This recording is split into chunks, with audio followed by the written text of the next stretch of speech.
Worldwide, each year, 1.4 million children are born with congenital heart defects, and over 350,000 children acquire heart disease.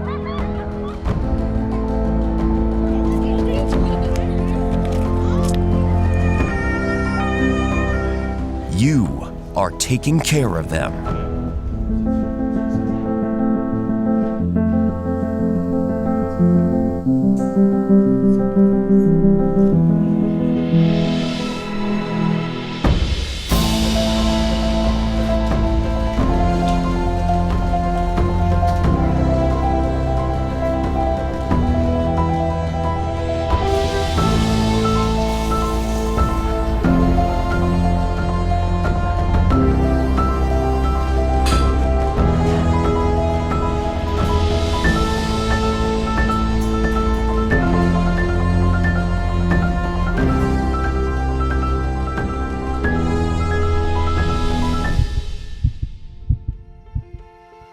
The vision of the World University for Pediatric and Congenital Heart Surgery is that every healthcare professional, anywhere in the world, involved in the care of patients with pediatric and congenital heart disease should have access to ongoing education.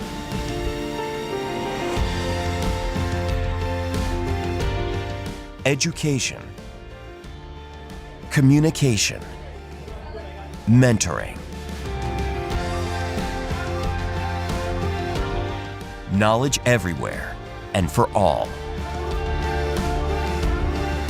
Imagine being part of it.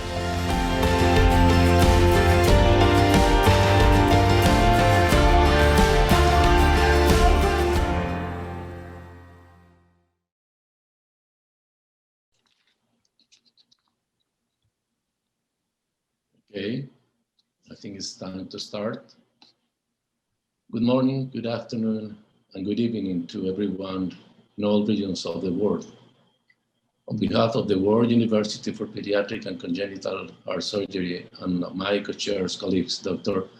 Lily Rosenthal from Munich, Germany, Sertac Cicek from Morgantown, the United States, and myself from Nestor Sandoval from Bogota, Colombia, we welcome you to this fifth webinar on the subject of coarctation hypoplastic aortic arch. During the next 2.5 hour session, we have as always expert international speakers from different continents of the world who will cover the most relevant topics related to the management, surgery, and controversies for coarctation hypoplastic aortic arch. Remember, each presentation will be approximately 8 minutes, with 6 minutes reserved for questions from the audience and discussion. All participants are invited to ask questions through our chat function on Zoom, and the speakers will respond live, or if not possible for the sake of time, they will do so by chat. Also, please note that the program is recorded and each of you will be receive a link for the recorded program, which will be available for 30 days.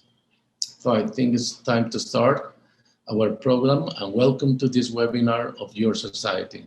And now Dr. Lily Rosenthal will introduce the first speaker. Thank you. Thank you so much. Everybody can hear me? I would welcome Dr. Vladimiro Vida from Padova, Italy, to talk about his experience about coarctation, hypoplastic aortic arch, anatomy, embryology definitions, and associated malformations. Please, it's your time. I have to thank the society and Christoph for this kind invitation. My point will be to treat in 10 minutes what's going to be the definition and the anatomy and a touch of embryology of the coarctation and the hypoplasia of the aortic arch. I'm sorry, I have no control. Okay, well, too fast. Sorry about that. Okay. Coarctation is a, 1 second. Coarctation is a congenital narrowing of the aortic arch, and it can be in any point from the first brachiocephalic vessel to the aortic isthmus. It occurs in 3.4 for 10,000 live births, and it constitutes the 5% of all congenital heart defects in the general population, and is the 8th most common cardiac defect, and is slightly more common in males. We have, by definition, two forms of aortic coarctation, one called the infantile or periductal coarctation, where the narrowing of the aorta is proximal to the ductus arteriosus. The blood flow to the aorta distal from the narrowing and only from the ductus arteriosus. Therefore, this condition, this form of coarctation, can be life-threatening.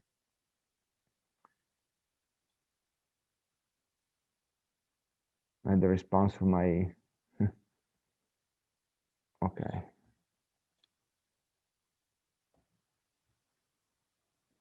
I have problem in advancing my slides, sorry.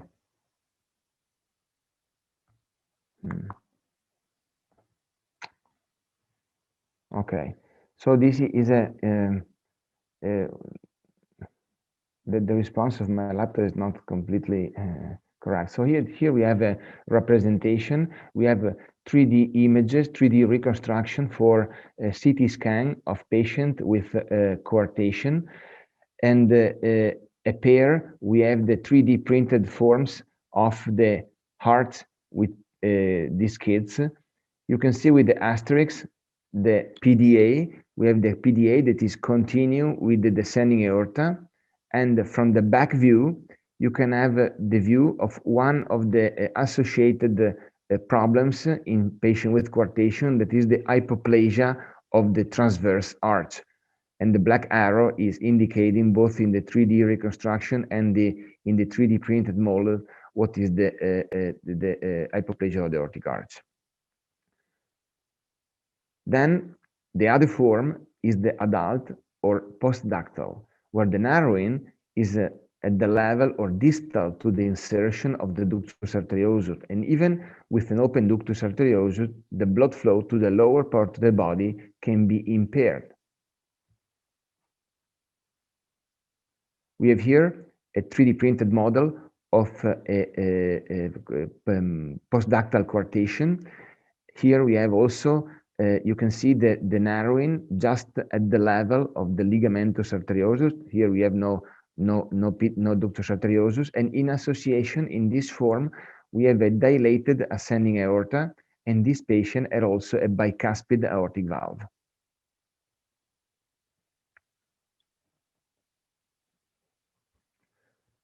Okay, sorry for the delay, but okay.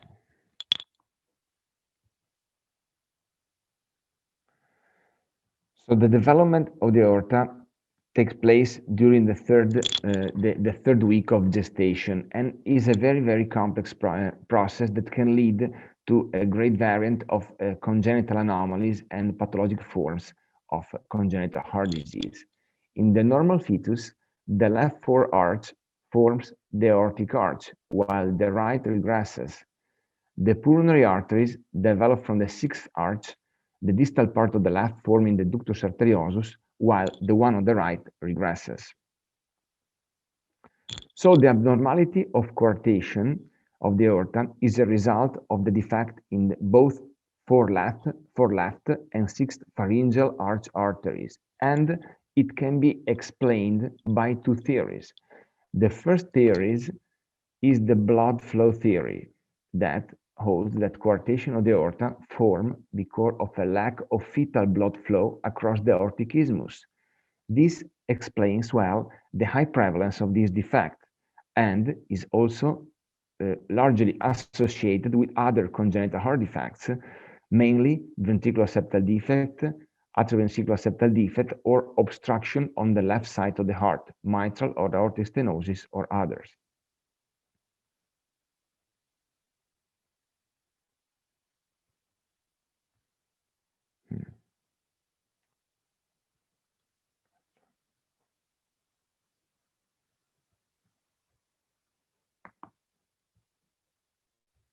Okay. Vladimiro, The other, it might be due to your connection, and just push once the buttons, please. Yeah, okay.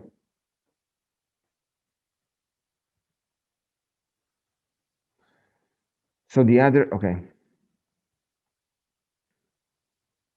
The other theory is the ductal sling theory, which explains the remaining cases where no other congenital heart malformation are present. And this is explained by the abnormal extension of the contractile ductal tissue into the aorta, which is a significant factor for the pathogenesis of this malformation. So it means that when the duct is closing, it retracts the aortic isthmus, producing the coarctation. One of the mainly associated problem to aortic coarctation, and is one of the main things which is very relevant for the surgical strategies, is the presence of the aortic arch hypoplasia, which is present in 25 to 50% of patients with coarctation. And it can be severe, reaching the narrowest point at the coarctation point itself.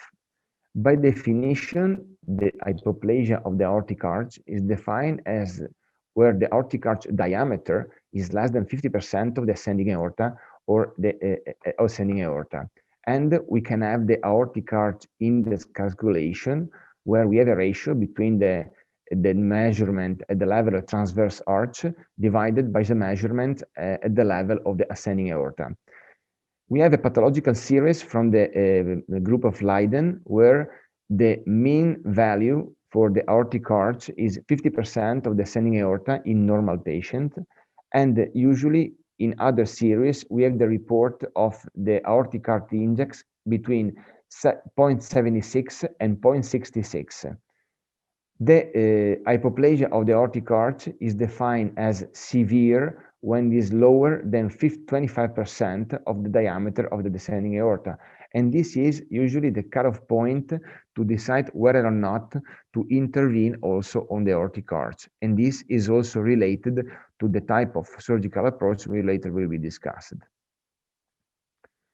The hypoplasia of the aortic arch can involve all segments of the arch, the proximal, the distal, the overall, and also extending into the isthmus. And it can assume various forms. Seconds going ahead.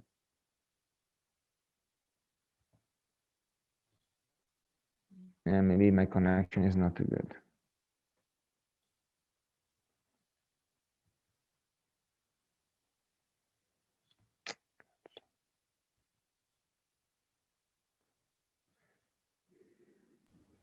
Do you want us to help you with advancing your slides?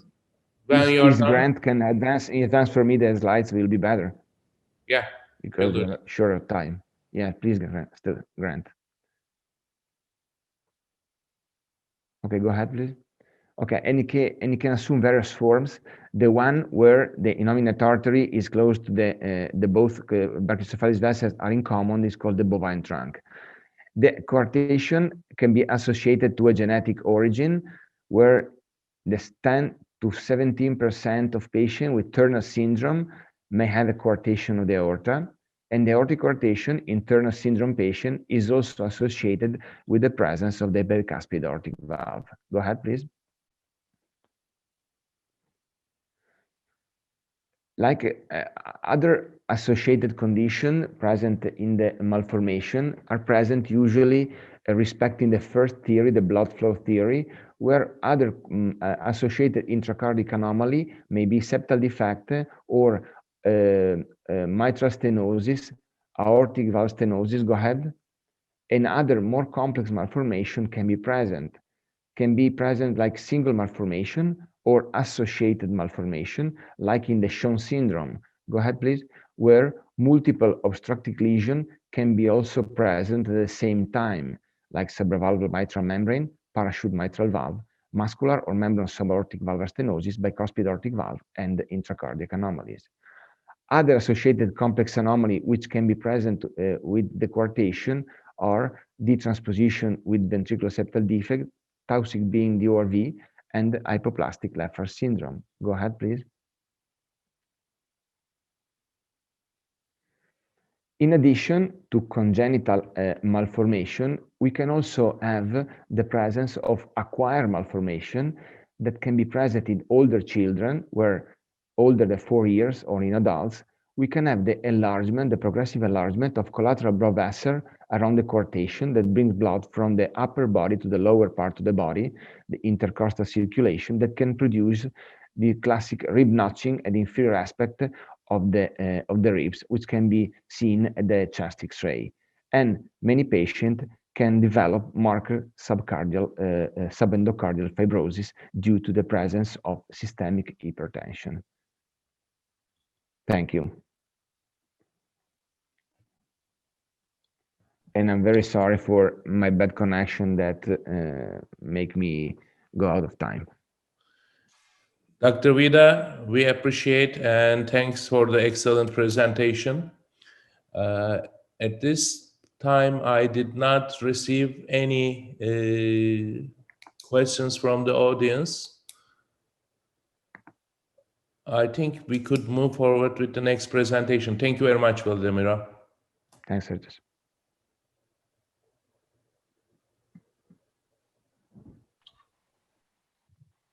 Okay, I'm just, good morning, everybody. I'm just waiting to receive control of the slides.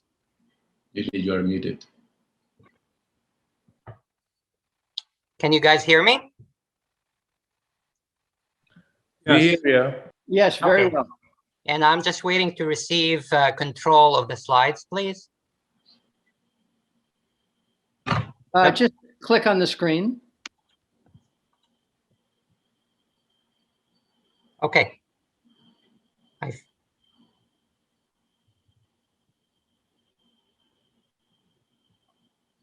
Okay. All right. Good morning, everybody, or good afternoon, depending on where you are. My name is Malek, Yaman. I'm one of the pediatric cardiologists at the Cleveland Clinic. I want to thank the organizers for this wonderful opportunity to participate in this very interesting webinar. Today, I'll briefly touch on imaging aspects for coarctation and hypoplastic aortic arch. I'd like to highlight that echo remains the mainstay for diagnosis and follow-up, particularly in newborns and young children. We look at the severity, the location, whether it's discrete or long segment, and any associated arch hypoplasia. We also look for any associated anomalies, branching anomalies, or any communication with the PAs, like a PDA or an AP window, as well as any intracardiac pathologies such as VSD or left-sided lesions, and for long-term follow-up for any re-coarctation or aortopathy. We always start with subcostal imaging, and particularly important is pulsed wave Doppler in the abdominal aorta, and I showed here some typical patterns. So in a baby with wide open PDA, we would typically not expect an obstructive pattern, but we would be able to see holodiastolic reversal. When the ductus goes away, we start to see this typical obstructive pattern. And finally, in patients without a PDA or any runoff lesions like aortic regurgitation, the presence of this early diastolic reversal is generally very reassuring against significant coarctation, since it's one of the earliest signs that disappear with evolving coarctation. Suprasternal imaging is usually very effective at showing all the aspects of the pathology, including the degree of arch hypoplasia, the offset of the brachiocephalic arteries, and also, as in this case with critical preductal coarctation in a newborn, you could see the typical figure of 3 or end-on-side insertion of the aortic arch onto the ductal arch. Usually differentiating interruption from severe coarctation or atresia is typically straightforward, not only based on the the degree of physical separation, but also based on the typical upward orientation of the distal arch in cases of interruption. Doppler echocardiography is very important for following gradients, but the caveat is that maximum instantaneous gradient generally overstates the cath-derived peak-to-peak gradient. So some people advocate for using the corrected maximum instantaneous gradient. So instead of using the simplified Bernoulli equation to incorporate the proximal velocity proximal to the coarctation, which in my experience improves but does not completely eliminate the discrepancy. And also remember, in repaired coarctation, it can be hard to distinguish increased velocities due to restenosis versus increased aortic stiffness. But it's important to note that important hollow diastolic antegrade flow, particularly with diastolic velocity of more than 1 meter per second, is highly suggestive of restenosis. So I'm just going to highlight some case examples that show the role of advanced imaging. So obviously, advanced imaging overcomes a lot of the limitations of acoustic windows with echo, and it has helped me personally appreciate and understand some 3D aspects of this very complex abnormality. For example, we always talk about the candy cane or the modified sagittal view and the posterior shelf. But what I've learned over time is that there's oftentimes a lateral component of that shelf, as you can see here, that is important to appreciate. For example, in this case, with a neonate in a PDA and juxtaductal coarctation, this was actually quite unusual in that there was a true bovine arch with a common brachiocephalic origin of all the vessels. So when you look from the modified sagittal view, you can appreciate very minimal or subtle narrowing at the isthmus, which actually measured 5.1 millimeters.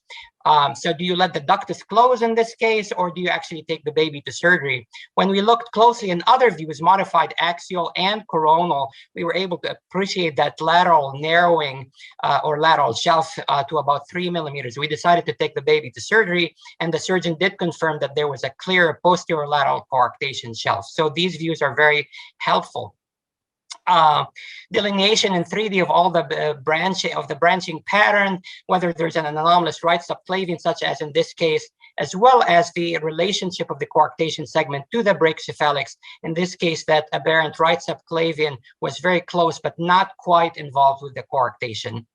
Sometimes echocardiography is nearly, it's impossible to show the arch anatomy in very complex 3D malformations, such as in this case, with face syndrome, where CT helped us delineate the complex morphology and the areas of both narrowing and aneurysmal dilatation. And we were able to appreciate the stenosis of the left subclavian artery and the complete atresia of the right subclavian artery with collateralization. We can also differentiate pseudocoarctation from coarctation based on the angulation and the absence of a true narrowing. And obviously in extra-anatomic or intra-anatomic jump grafts, tomographic imaging is very helpful. This CT showed us that in this patient with very long segment atresia, clearly it's full length of the jump graft. I want to highlight some advantages of MRI over CT in that MRI allows us radiation-free evaluation of the hemodynamics, so ventricular and valvular function using cine and phase contrast imaging. And also we have a lot of sequences at our disposal for the vascular anatomy. We have cine imaging. Black blood imaging is typically less sensitive to artifact and nice at showing the wall pathology. We also have 3D imaging both with and without contrast, as well as flow assessment. We can define the collaterals both anatomically, such as in this very nice case that showed extensive collateralization that really mirrored the depiction provided many years ago by Dr. Jesse Edwards. But not only anatomically, we could also study these collaterals by flow quantification as shown by this study. And what we do is study the flow profile immediately distal to the coarctation, and then the flow profile at the level of the aorta at the diaphragm. And the difference in flow is accounted for by the percentage increase due to the collateral flow. So we can also, similar to echo, evaluate the maximum velocity at the coarctation segment using phase contrast imaging, both in plane and through plane imaging, but with similar caveats to interpreting that velocity as we discussed with echocardiography. Just very briefly, this is a very nice paper from Dr. Giva and his group showing MRI predictors of significant peak-to-peak gradient by cath of more than 20 millimeters of mercury. And they found that the most powerful predictors of clinically significant gradient is the indexed smaller cross-sectional area, as well as specific measures of aortic flow rate rather than flow velocity, and to predict with high specificity and sensitivity the presence of coarctation.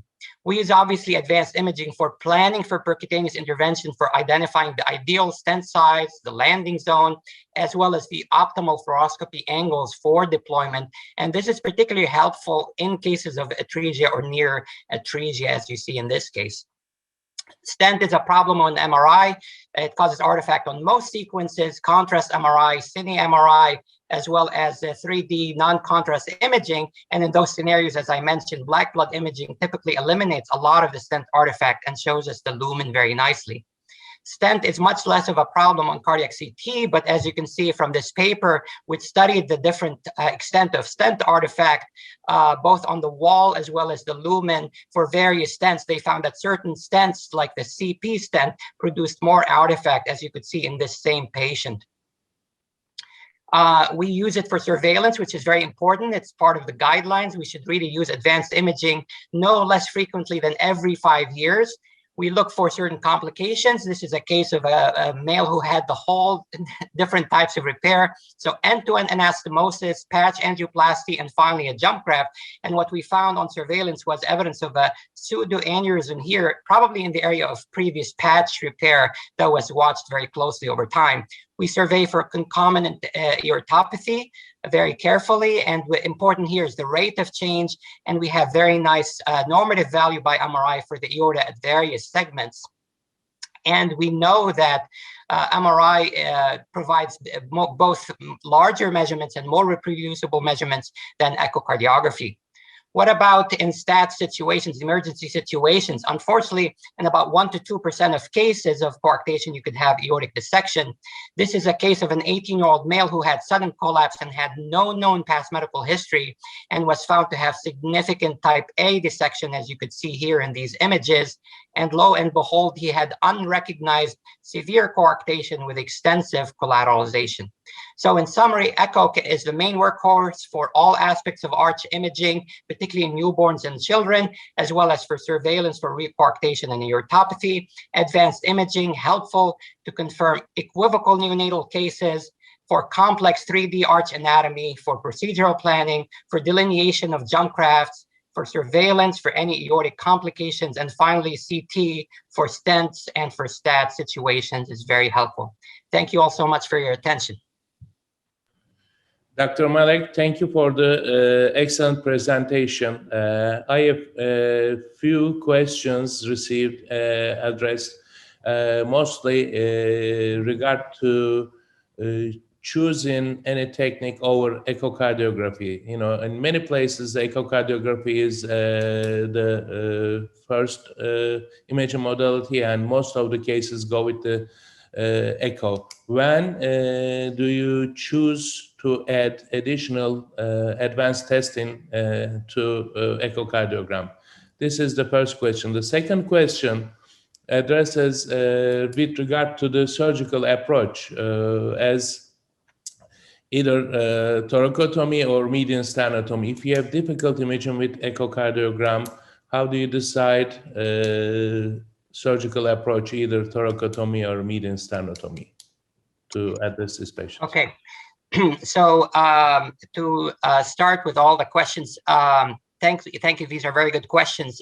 We use advanced imaging, as I mentioned, in equivocal neonatal cases. So if it's a slam dunk coarctation, we don't resort to advanced imaging. But if there's any question about it, then supportive information, typically with CT, is very helpful.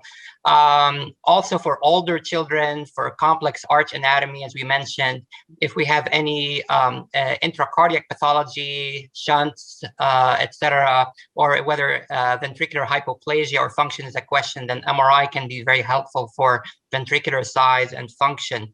CT can be, typically used, we use it in neonates because it's very quick, or in children where you're trying to avoid sedation. If we can do it very quickly, then CT becomes preferable over MRI. But for surveillance, we prefer MRI because over time, the cumulative risk of radiation. Finally, the decision about sternotomy versus a thoracotomy, obviously this is individualized based on every case. The presence of, we like to take a one-step approach. So if we have a large VSD, we prefer to do it all at once. And in this case, we choose to do sternotomy and address both the arch as well as the VSD because we don't usually like to repair the coarctation and band them. So any significant intracardiac pathology, we follow a sternotomy. For arch hypoplasia, we assess the usual parameters about the arch. We use the weight +1 criteria, Z-scores, etc. And we also look at whether there's bovine arch or, a typical arch branching. And with bovine arch, we can allow more flexibility with a little bit more hypoplasia to be accepted in those cases. So those are the general guidelines that we would use for sternotomy versus thoracotomy, I would say. Thank you. One last question, actually, it regards to the use of stanton. And how do you evaluate gradient status for stanton, distal to the stanton? Yes, so as I mentioned, I think that what's most helpful in those cases is what is that gradient over time. So usually those cases, they have a stent. We know exactly what the invasive gradient was at the end of the placement and what did the immediate post-procedural echocardiogram show. So that baseline gradient is very important so that over time we're comparing any subsequent gradients to that baseline gradient rather than focusing on the absolute gradient. And also what I mentioned about, we could use different tricks like the corrected maximum instantaneous gradient in cases where the proximal velocity is more than 1. And also whether there's any important diastolic runoff to try to distinguish, compliance issue versus a true re-coarctation. Thank you, Dr. Malek. Great presentation. Before further proceed, and a microphone to Dr. Rosenthal, a message for audience, please send your questions directly to me on the chat function. Otherwise, it is extremely difficult to follow all the communication going on. Thank you very much. Dr. Rosenthal, please. The next speaker is Dr. Carl Becker from Lexington, United States.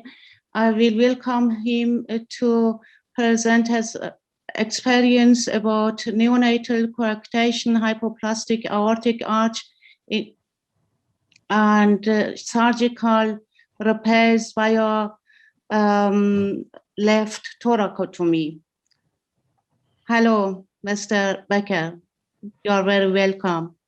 Thank you, Lily. Well, first of all, congratulations to the organizers. I see there's over 340 people on this call right now, which is really amazing.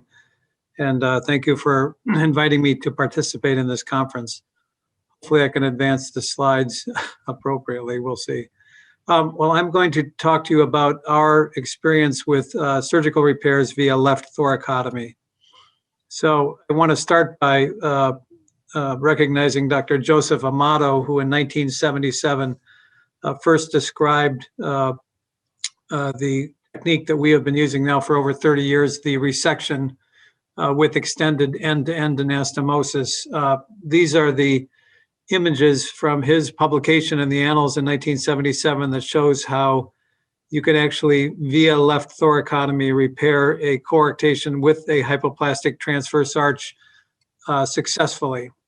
And when Gus Mavridis and I were working together in Chicago, our surgical strategy, we switched from the subclavian flap to resection with extended end-to-end anastomosis in 1991 and reported the initial outcomes with that series in the Annals in 1998 with 55 infants.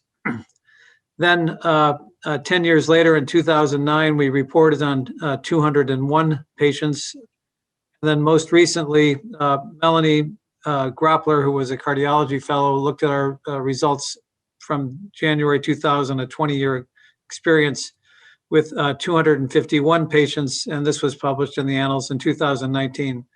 So this is basically our 30-year experience with this operation. This shows the technical details of the operation, and again, through a left thoracotomy, fourth intercostal space. This is a castenated clamp which has been passed across the left subclavian, the left carotid, and up just adjacent to the innominate artery. The patent arterial duct is going to be ligated. These dotted lines indicate where the incisions will be. So this part will be removed, and then these two mirror incisions, one in the transverse aortic arch, and the other in the descending thoracic aorta. In order to mobilize the descending aorta, we typically take 2 or 3 intercostal collaterals, and then this is a standard aortic cross clamp on the descending thoracic aorta. This shows the operation in almost in action. You see the coarctation specimen being removed. We have not used a dose of intravenous heparin for these patients. Once the two opened ends are lined up, then you can see the anastomosis is being performed, typically with 6-0 or 7-0 proline suture. We've used 8-0 proline suture for infants less than 2 kilos in size. This is a simple parachute running technique. And then this shows the completed anastomosis, which essentially looks close to a normal aortic arch. Well, these are the results with the most recent cohort of 251 patients. The median age was 16 days. The median weight was 3.8 kilos. About half of the patients were on prostaglandins. 10% were on inotropic support. And as you can see, about over half of these patients had some element of transverse arch hypoplasia. Mean follow-up in this series was 6.1 years. I think this is one of the key slides, which shows that 90% of the patients were successfully operated on through a left thoracotomy, and only 10% required operation through a median sternotomy. Through a thoracotomy, the mean cross-clamp time was 17 minutes.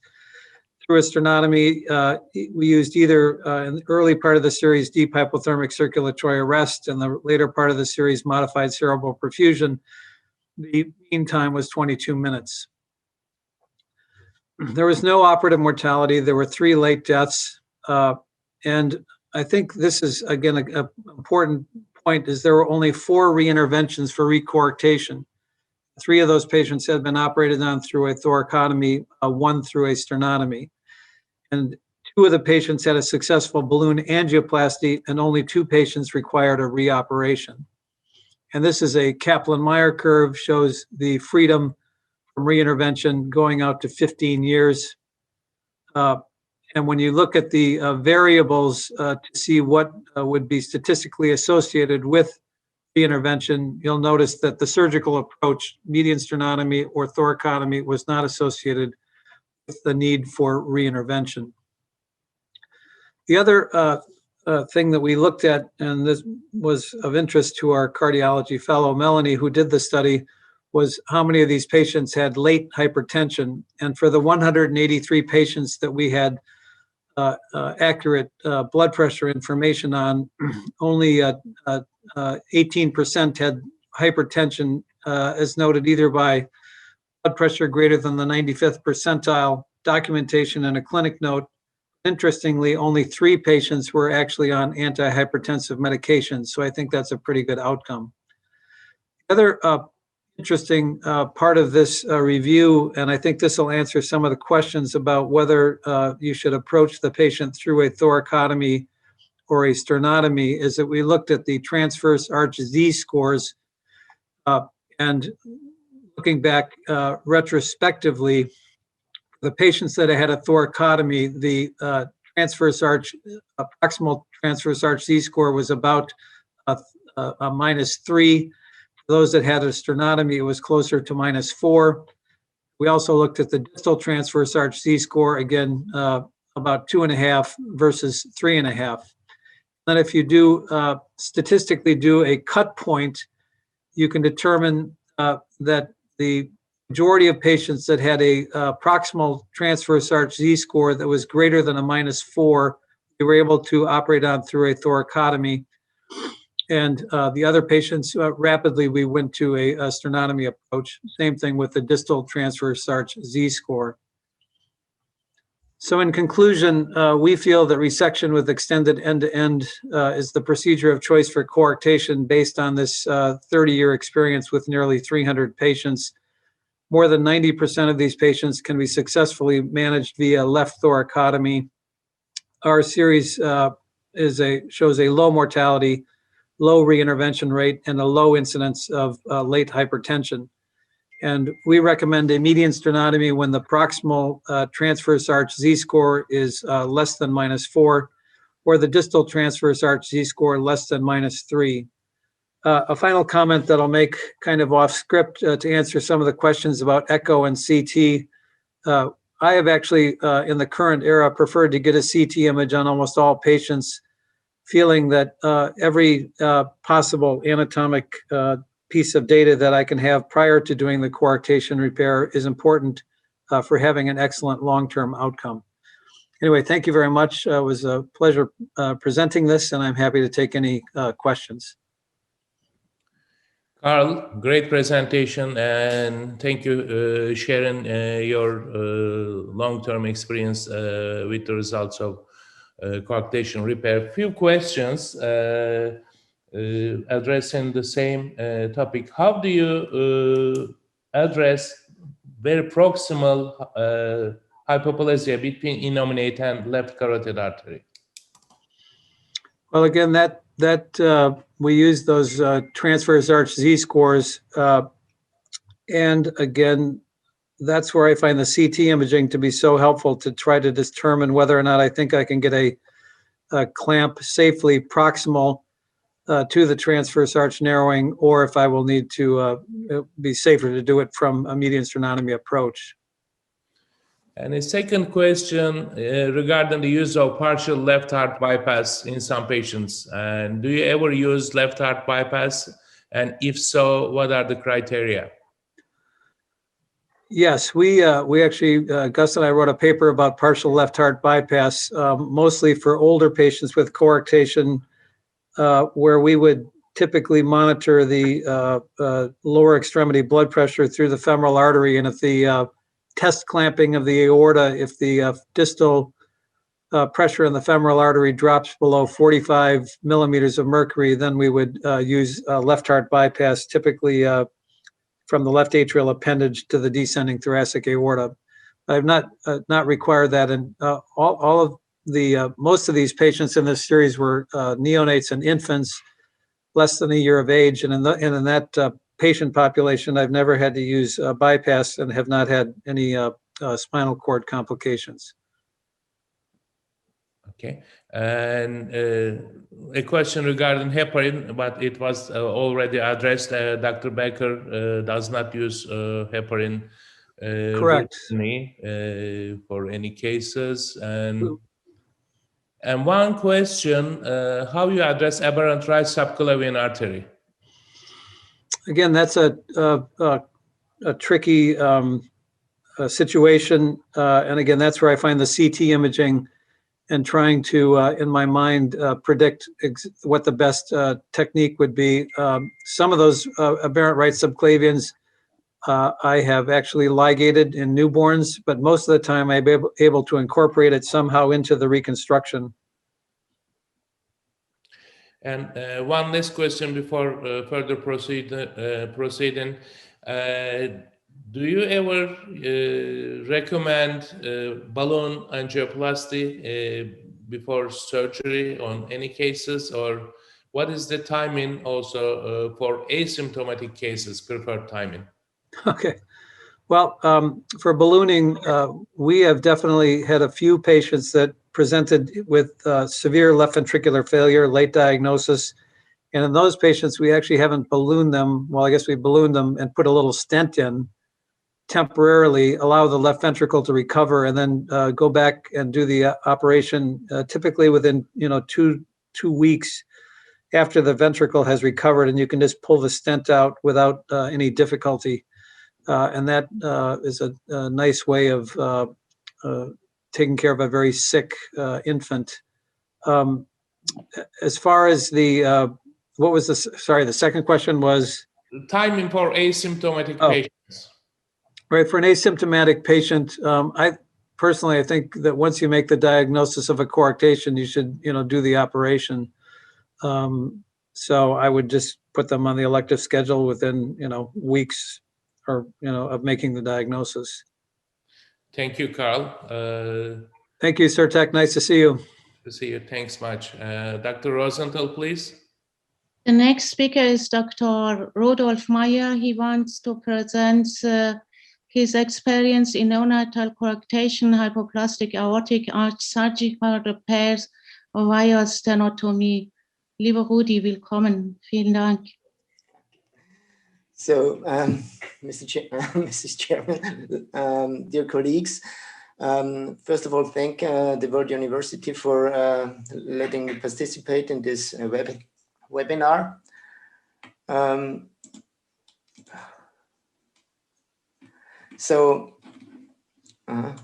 Difficult to, sorry, it's difficult to control the,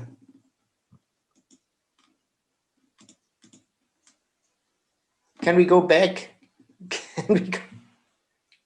Can we go back to the first slide, please? Okay. So coarctation and hypoplastic aortic arches, as we have heard, sometimes an isolated lesion, sometimes it's part of a combined lesion, combined with VSDs, complete common AV canals, DRV, etc. Or it's part of a syndrome like aortic stenosis, Schwann complex, hypoplastic left heart complex, and hypoplastic left heart syndrome. So why should we do,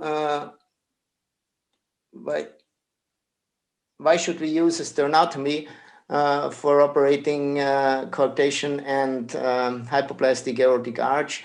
Well, sternotomy offers us the use of cardiopulmonary bypass. Cardiopulmonary bypass is sometimes necessary if we have to operate more radical, and if we go to the proximal aortic arch. And it furthermore offers an excellent protection against spinal cord injury. Sternotomy offers furthermore an excellent access to the proximal aortic arch for a more radical operation, and you have the option of the single stage procedure in combined lesions. Now we have several options of using cardiopulmonary bypass in aortic arch repair. Everyone knows circulatory arrest. I don't want to discuss it. This has been discussed over the decades. I want to focus more on the two other methods of perfusion. There is antegrade cerebral perfusion, cannulation of the brachiocephalic artery, usually with the PTFE prosthesis, or directly if the brachiocephalic artery is big enough. Usually a second arterial cannula is brought into the ductus for cooling. After cooling to 22 centigrades core temperature, the second arterial cannula is usually removed, and selective perfusion of the brachiocephalic artery is continued by a flow rate of 30 milliliters per kilogram per minute during arch reconstruction. By this perfusion, you have continuous perfusion of the brain and the upper part of the body. The perfusion of the intestinal organs and the kidneys is very limited, as only 1/3 of the perfusion volume goes down to the intestinal organs. We changed this successful type of perfusion to whole body perfusion in 2003 by adding another cannula in the descending aorta in the posterior mediastinum. With this type of perfusion, you have a continuous perfusion of all organs throughout the aortic arch repair. That means that you don't have to cool down so deeply. Cooling is usually stopped at 30 degrees for biventricular repair, or at 28 degrees for an OVOD procedure. So it's almost it's similar to a normal operation on cardiopulmonary bypass. This is a slide which shows the reality of double arterial cannulation. You see one cannula in the brachiocephalic artery by aortic prosthesis and one cannula in the supradiaphragmatic descending aorta. Now, the technical principles of aortic arch repair have already been mentioned. In almost all aortic arch repairs, we resect the segment of the aortic isthmus and we reconstruct the aortic arch either with an extended end-to-end anastomosis if the length of the hypoplastic segment allows it, or with an end-to-side anastomosis, or with a patchplasty using an allograft patch or a PTFE patch or reverse subclavian frap. The most important principle in all these types of reconstruction is that you keep the concavity, the inner curvature, shorter than the convexity, the outer curvature, to avoid any Gothic arch. This is a schematic drawing of an extended end-to-end anastomosis, as we've seen in the prior presentation. This is an end-to-side anastomosis just on the opposite side of the arise of the brachiocephalic artery. Now, when should we use median sternotomy instead of lateral thoracotomy? To examine this, Andreas Tulzer has examined our patients of aortic arch repair in newborns and infants with coarctation, hypoplastic aortic arch, plus minus VSD. This 183 patients were included in this study. 131 had isolated coarctation, 52 had VSD plus coarctation or hypoplastic aortic arch. 111 patients were operated by a lateral thoracotomy and received resection and extended end-to-end anastomosis. 72 patients were operated by a median sternotomy and received either resection and end-to-end anastomosis in 42 cases or inside anastomosis in 30 cases. Now the results: 1 patient died, 11 patients had re-interventions. More interesting is the distribution of the re-interventions between the two groups, median sternotomy and lateral thoracotomy. 10 patients needed a re-intervention after a resection end-to-end anastomosis by lateral thoracotomy, and 1 patient after resection and end-to-end extended end-to-end anastomosis by median sternotomy. So this explains the risk factors. There were 2 risk factors unveiled by this examination. First risk factor for re-intervention was the diameter of the proximal aortic arch.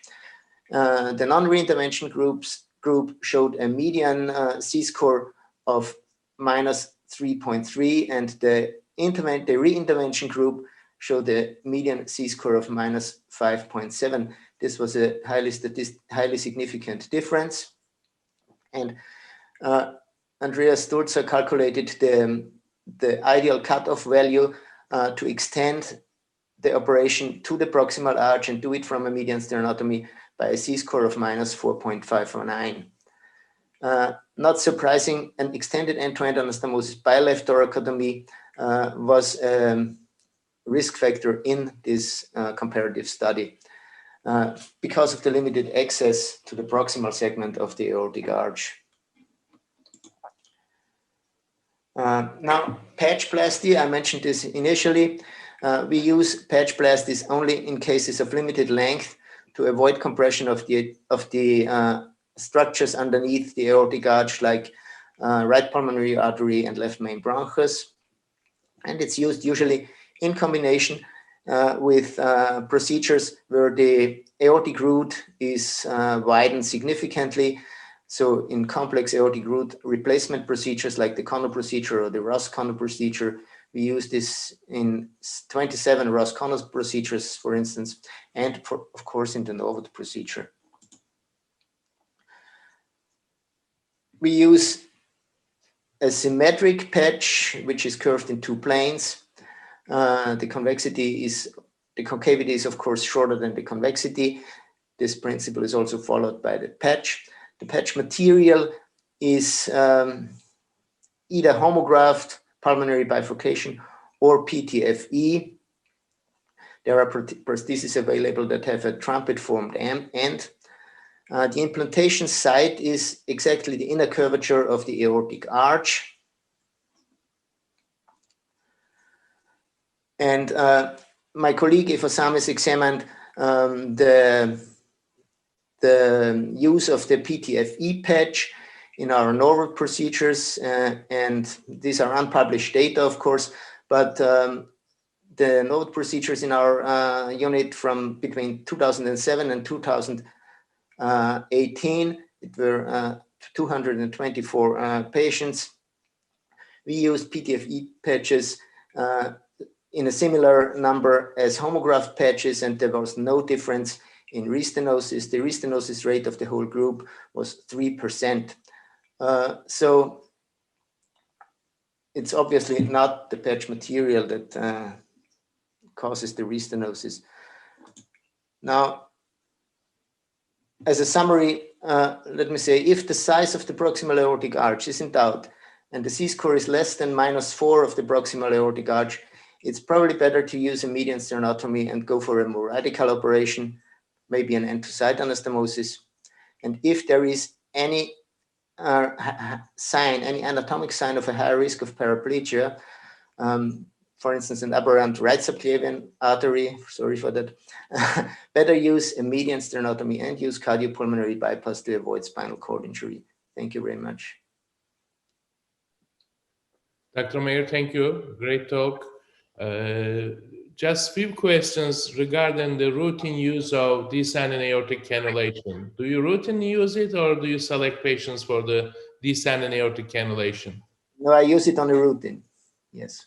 And do you have any problems with bleeding or any issues related to the descending aortic cannulation? And could you briefly describe how you approach the descending aorta posterior to heart? Well, you lift the heart a bit, cut the posterior pericardium, cut the pulmonary ligament, and then you see the aorta in front of you, dissect it out, and be aware of the lymphatic tissue there, and cannulate the aorta. That's it. It's a matter of about 10 minutes.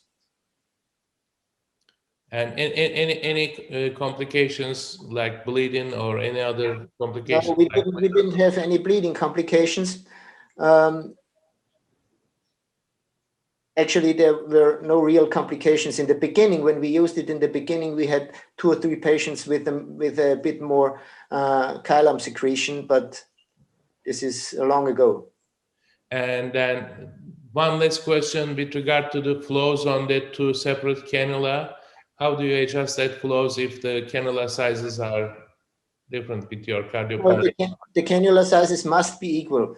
This is necessary, because then if the cannula sizes are equal, then the flow distribution is only depending on the vascular resistance of the perfused areas. So this is one of the main prerequisites, that the cannula sizes are really equal. Thank you very much. I don't think we have further questions. And Dr. Rosenthal, please. The next speaker is Dr. Felix Berger from Berlin Heart Center. He wanted to present his experience about interventional treatment options of primary coarctation or Re-Coarctation. Liebe Felix, willkommen. Vielen Dank, dass du da bist. Thank you very much. Good morning to everyone. And I'd like to thank primarily for inviting me as an interventional cardiologist to share some views and some experience from our side. Please do not interpret me as an aggressor, but I think sometimes it's good to share some knowledges over the border together with all of our partners from the surgical side. So I tried to forward the first slide. Okay. Oh, that was one too far, just one back. Okay, there are some treatment rationales, what we are sticking to. The first and the most important information is that coarctation repair in the neonatal period and infancy below 3 up to 5 months of age remains by far the domain of surgery. Only the critical coarctations, as we have heard from Dr. Becker in his talk, with severely impaired ventricular function, a palliative balloon dilatation is recommended prior to the surgery, just to allow the left ventricular function to restore. In the age range from 5 months to 2 years, you have either two options. For sure, the surgical repair as a standard step, or the interventional multi-step approach, which means that you have repeated balloon dilatations, and if necessary, stent implantation at a later stage, and you can achieve comparable results, as I will show you later on. Above 10 to 12 kilo body weight, stent implantation has become an option if balloon dilatation fails or is not promising. In any way, re-coarctation is predominant the domain for interventional treatment. If you're dealing with a native coarctation, we have in the meantime developed a standardized interventional approach, what we call the morphology-based approach for interventional treatment.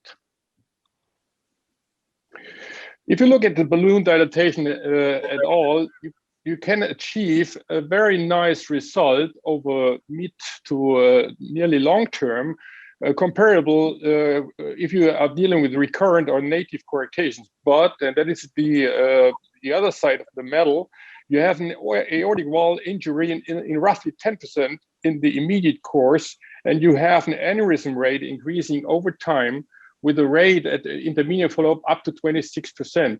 And that is the reason why we think that if you can avoid balloon dilatation at all, you should enter the road of stenting. Especially for re-coarctation, you can stent it regardless of the previous treatment. And in native coarctation, as I mentioned, we take the morphology-based approach for interventional treatment. So the stent placement in coarctation patients limits the elastic recoil, the acute elastic recoil, and reduces the incidence of aneurysm formations by reducing the amount of the balloon stretch. The aortic compliance in the blood flow shows no difference after stent placement immediately. And the aortic wall mechanistic properties change for sure significantly after stent placement, but as you compare it with these studies dealing with the surgical repair results, they have also impaired aortic conduit functions. So there is no randomized trial, as I will show you later on, what is with the results better on long term. So why we should consider stent placement, especially if you're dealing with older patients, adolescent or adult patients with core or re-core. The reason for that is that we have, with increasing age, a cystic medial change with the focal fragmentation of the elastic lamella in the wall of the aorta, which means that you have an increasing rigidity, which is followed by a decreasing elasticity and the increasing risk of complications with regard to dissection or the acute rupture, which you need to avoid in any way. The stent placement for so far can achieve a real nice result up to 95%. Which stent you use, that is absolutely due to the institutional preferences. The market is not really small, you can use everything, but the more and more you are focusing on these covered stents, what we are available in the meantime, and maybe the preferred method. So if we talk about the morphology-based approach, then you have for these situations, if you are dealing with a native, very short stenosis, as you can see here, you can use a bare metal stent, which is adequate up to adult stents. But with older ages, also in these cases, we would use covered stents.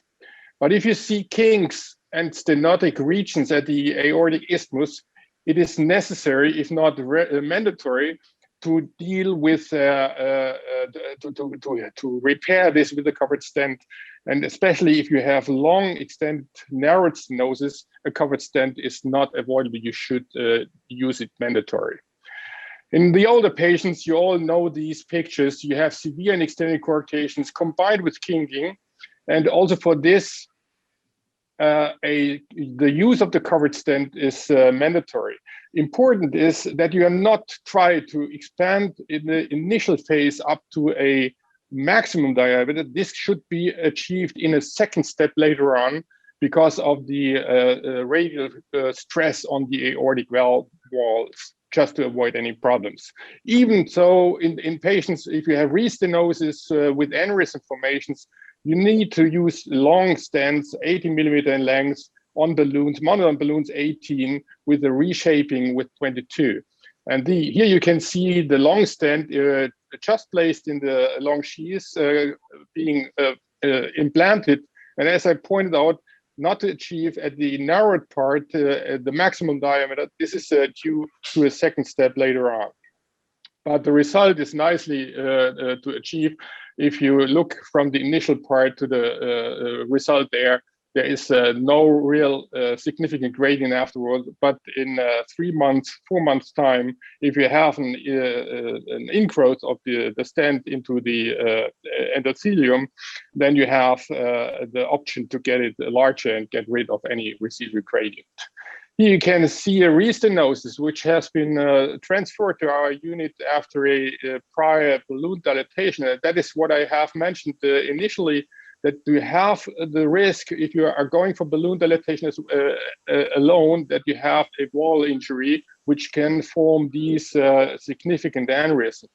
And in this situation, a covered stent can heal it, but you need to have a covered stent which has an overlapping of into the zone of the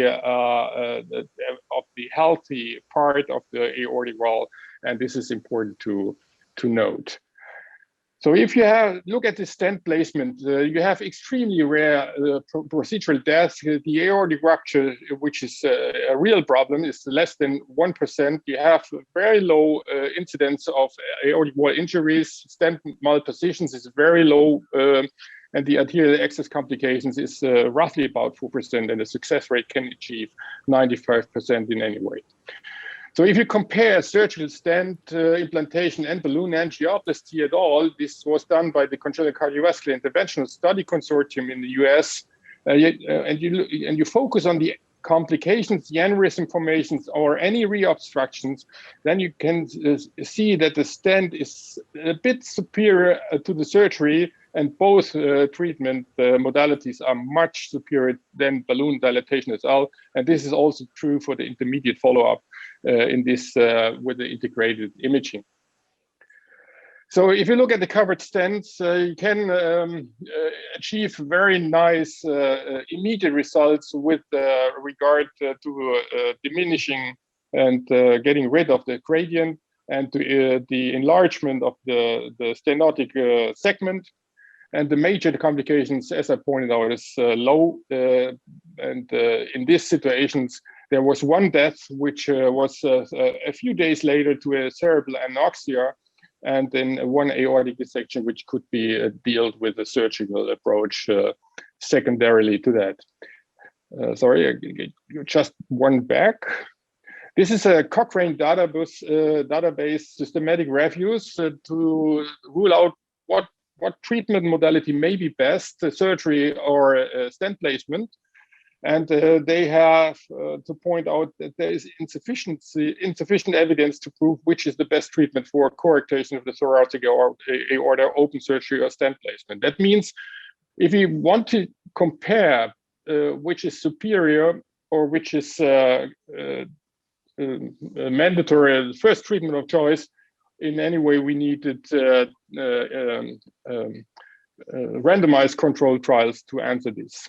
There are some limitations for sure for the interventional treatment. As I pointed out, the neonates and the small infants below 10 kilograms, even though we have the option to, with the recurrent balloon dilatations, to make a later on permanent stent implantation realistic, and the Re-Coarctation for surgery, if you have non-expandable stenosis, kink stenosis at the origin of the carotid artery, and you have significant hypoplastic segments, including the arch and the origin of the carotid artery, these are for sure indications to go forward with surgery. So as a summary, I want to highlight that the choice of the treatment is age dependent. in neonates and young and small infants, surgery is for sure the method of choice with much better and reliable long-term results. Balloon dilatation seems preferable for older infants and small children, but with a focus on a stent placement, which is much better in terms of satisfying long-term results, especially in complex lesions. Stent implantation so far showed significantly lower acute complications compared with surgery patients or balloon angioplasty patients, and it's likely to require planned re-intervention. We call it a artificial growth in small kids, or in adaptations to the morphological needs in adults. Stent and surgical patients achieve comparable superior hemodynamic results compared with balloon dilated. So you should use one of those treatment modalities. I thank you very much for your attention. Dr. Berger, thank you. Sharon, your great expertise with the interventional treatment of coarctation and re-coarctation. Not many questions, but I would like to bring your attention and appreciate your comments with regard to the covered stents, especially when they are long. What is the risk of spinal cord injury post-covered stenting? And do you use any additional testing before going with covered stenting, especially if you would be using a longer stent? And the second question is, how do you address, most of the times the subclavian artery, left subclavian artery is very close to this coarctation segment, and your branching landing zone with this stenting, do you sacrifice left subclavian? If so, you use any hybrid procedure to bypass? What are your criteria? Thank you very much. These are excellent questions. And to answer the first, we do not use stents so long that we reach the critical zone where we have to deal with paraplegia. So therefore, the problem as we have to focus in during the implantation is that the stop flow is extremely short with the inflation of the balloon, that the problem of a ischemic under perfusion of the arterial vessels to avoid any paraplegia is not a critical phase. So the length is not long enough. The longest stent I have used was 8 centimeters, and this is in an adult patient, which is not reaching that critical zone. The second is a very interesting question, and if you can use bare metal stents, then there's no problem because you have direct access and no coverage of the origin of the left arterial subclavia.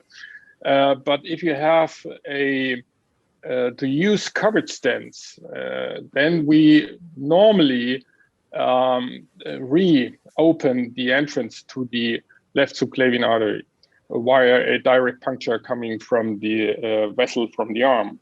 If you have a combination of a large aneurysm and you need to cover the origin of the left subclavian artery, then we do not reopen this just to avoid any new aneurysm formation from the axis from the subclavian artery. But what we do, we just primarily put a short shunt from the carotid artery to the left subclavian in these situations. Thank you very much. Great talk. Thanks a lot. Thank you very much. Please. The next speaker is Mr. Pedro Becker from Santiago, Chile. He wants to present his surgical experience in surgical treatment of coarctation and ventricular septal defect, indications and role of single-stage and two-stage repairs. Thank you. You're welcome, Mr. Becker. Thank you, Lily, and good day, everyone in the audience, and thank you for joining us. I have to mention that when I prepared this talk, I focused mainly on our less experienced audience, which is more than 300 people today. So I hope it will be useful for you. Regarding the indications for surgery when you have coarctation and a VSD, I would say that in general, there's not much difference compared to the indications for surgery for each lesion individually. So there's nothing much more to mention on that. But if you see the series, somehow the global operative mortality is higher. So the real issue here is the different surgical options. There are many options because one does not fit all. And I think that's one of the first messages. One option is to do a cord repair and a VSD closure via sternotomy with cardiopulmonary bypass, or repair the coarctation through a left thoracotomy and do the VSD closure via sternotomy in the same intervention, that means with 2 incisions under the same anesthesia act, or do a cord repair and a PA banding through a left thoracotomy, or do a cord repair and a PA banding via sternotomy in some situations where, for instance, you have a Swiss cheese type of VSD, or do a cord repair through the chest and do a delay VSD closure in the same or different admission if it's needed, or VSD closure alone and delay cord repair if needed. That would be a situation where a mild coarctation, where you have doubts that it's the problem of the patient,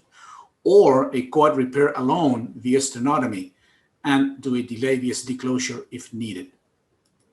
The first 2 that I mentioned corresponds to that we call a single stage procedure, and the next 3 represent a 2-stage procedure. Again, regarding type 4, I would say that if you have to do a cord repair by sternotomy and you already have to place the patient on bypass, in general, you should close the VSD unless it's real minimal, or add a PA band in case of a Swiss cheese or similar type. Now, this surgical options, they will depend on the severity and anatomy of the coarctation, the arch and the head vessels, the size and the anatomy of the VSD, the clinical condition of the patient. Here I point out, for instance, having comorbidities like intracranial hemorrhage or very low weight, the experience of the team, and I mean the team, the whole team, and the team preference or philosophy regarding stage versus primary full repair. And also there are some issues regarding logistics.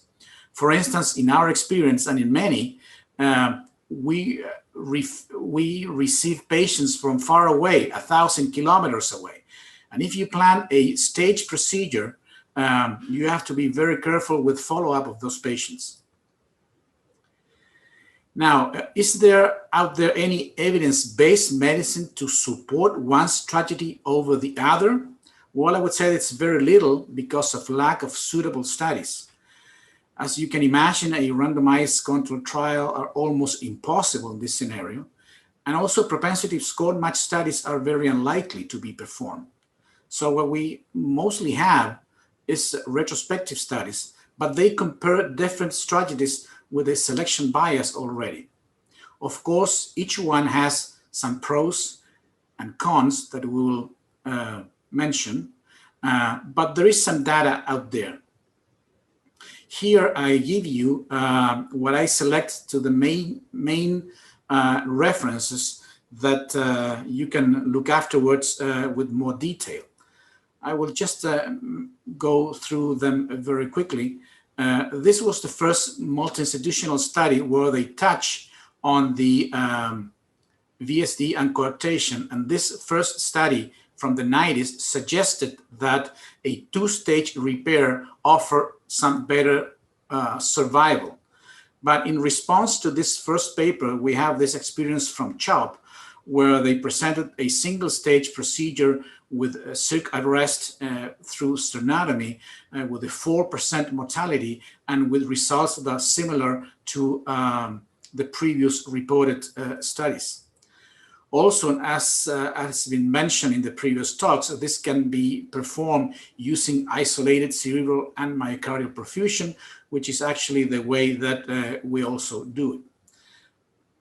This was a paper from Dr. Cantor, where he compared not only the two traditional ways of doing it, but also he added a third group with two incisions in one same operation. And what they found is that doing the combined coarctation and VSD repair simultaneously by sternotomy, the total length of stay in the intensive care unit and the hospital was significantly decreased when you do two incisions at the same operation. This is a paper from Dr. Al-Sufi that they compare the two classical strategies, and what they found is that there are no major difference between both of them. Neonates with larger VSDs, especially if their outlet, malaligned, and perimembranous type are likely to require VSD closure, and although midline sternotomy and combined treatment strategies may be necessary in neonates with proximal arch hypoplasia, initial coarctation repair alone is a valid option at the possible expense of additional operation. And this paper from Michigan, they pointed out, again, comparing the two strategies on a retrospective study, that, of course, the age at the time that the repair is complete is earlier in one-stage procedure, but the one disadvantage of a single-stage repair was the increased need for delayed sternal closure compared to the two-stage approach. And finally, this study from the Pediatric Cardiac Care Consortium, which is from 2014, again, they compare three different strategies, and they found that a concomitant VSD closure and coarctation repair does not result in a worse discharge mortality when compared with pulmonary banding with anticipated stage repair of the VSD. So these outcomes support a continued evaluation of a one-stage approach. In our experience at the Catholic University, we have done 45 patients. In the 90s, we only did 2. So the 43 rest are from the 21st century. So in red, our most frequent procedure has been coard repair and VSD by a midline sternotomy in red, followed by a 2-incision, one-stage repair in 7 patients. There is 1 patient that we did a coard repair from the front and need to add a PA band because of a Swiss cheese type. And there is 1 patient with a coard repair through a left thoracotomy and left the VSD alone. This patient came back due to re-coarctation and needed a re-coarctation repair through sternotomy and VSD repair at the same time. The majority of our patients are newborns. So one-stage repair has been performed in more than 95% of the cases with a 2% mortality. 1 patient required ECMO, and additional 3 procedures were performed in 3 patients. So to finish our approach and suggestions, I think that the main driver is the anatomy of the arch. If sternotomy is needed, you should consider VSD closure all the time, unless it's a minimal VSD or muscular, or it's a Swiss cheese type where they should add a PA band. when you face a coarctation which is localized and very well suited for a left thoracotomy, you may consider a one stage with 2 incisions, of course, if the VSD has a low chance of spontaneous closure. But for those teams with less experience in neonatal surgery, and again, I mean for the surgical team, the anesthesia, perfusion, and ICU, you may consider a 2-stage approach, but be very careful with a potential re-coarctation in presence of a PA band. You need very close follow-up. I think, again, for those less experienced teams, coart repair via left thoracotomy, if suitable, and a VSD closure days or weeks after, I think it's a reasonable option and avoids the issues regarding PA band and the risk of re-coarctation. And I actually prefer this option rather than the previous one. And if there are contraindications for cardiopulmonary bypass, again, because of intracranial hemorrhage, a bad sepsis, or very low weight, you have to adapt your strategy. So thank you very much for your attention, and I hope it was useful for all of you. Pedro, thank you. There's one question regarding coarctation repair and PA banding. When do you go through left thoracotomy, and when do you prefer to go through median sternotomy if you do a coarctation with PA banding? Well, actually, that is the procedure that we do the less, almost never, because I fear, and because we have references from patients from far away, I fear the coarctation, the re-coarctation in presence of a PA band. So in general, we do not do the coart plus PA band. And as I mentioned, the only situation where we would ban it would be in a Swiss cheese type VSD where the patient has a cardiac failure and needs to be addressed at the first operation. I don't know if that's clear response. Okay. And a second question regarding coarctation VSD with a big ductus and not much gradient. What is your approach? You go through by front or thoracotomy? Well, again, I think it depends on the anatomy of the arch. And there are groups that are more prone and have a less threshold to go from the front. And again, when you have a VSD, I think that threshold goes down again. You don't need a -4 Z-score of the arch to go from the front. So in general, I would prefer to go from the front in that situation. Again, I think that the coarctation, if it's a straightforward coarctation, you can do it from a thoracotomy, and if you may avoid a longer bypass run, delay sternum closure, etc. I think that the proposal of Kirk-Cantor, it's appealing, and we have done it a few times, doing 2 incisions in the same anesthesia procedure, and those patients do very well. There may be some issues because of having 2 incisions, but I think in newborns and in small children, 2 incisions doesn't bother them very much in terms of pain control. In an adult, I would never do a thoracotomy and a sternotomy at the same time, of course. Thank you, Pedro. Thank you very much.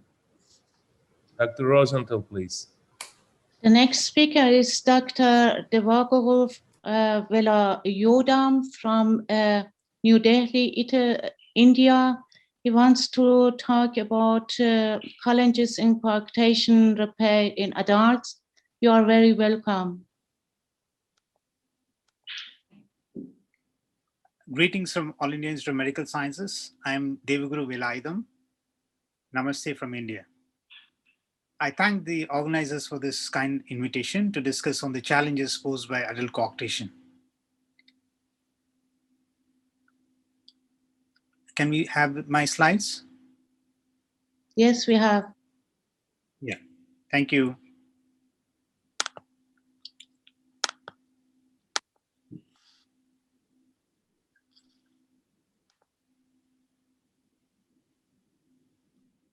there's a delay in the change, so I double clicked it. Adult coarctation is distinct from children in many ways, starting from clinical presentation, the imaging it requires, and the anesthesia and surgical management which is required in management of adult coarctation. It also differs in early and late complications.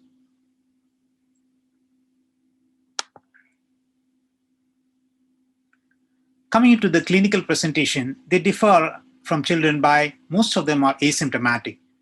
Even if they are symptomatic, they present with sometimes fatigue, dyspnea, claudication, or sometimes they present with the cardiac failure, infective endocarditis, or sometimes they present with the valvular heart disease, which happens like aortic valve disease or a coronary artery manifestation.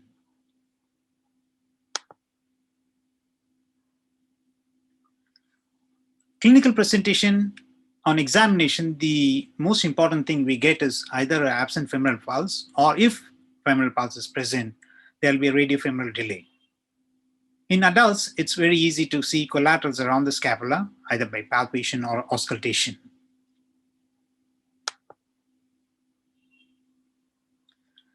Chest X-ray will reveal cardiomegaly, and as already discussed, there will be rib notching.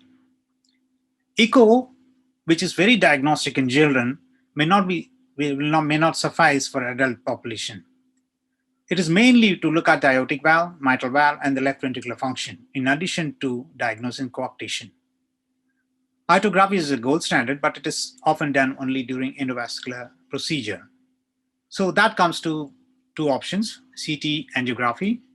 And as Dr. Malek said, it is the preferred choice, as Carl Becker also said, is the preferred choice when diagnosing.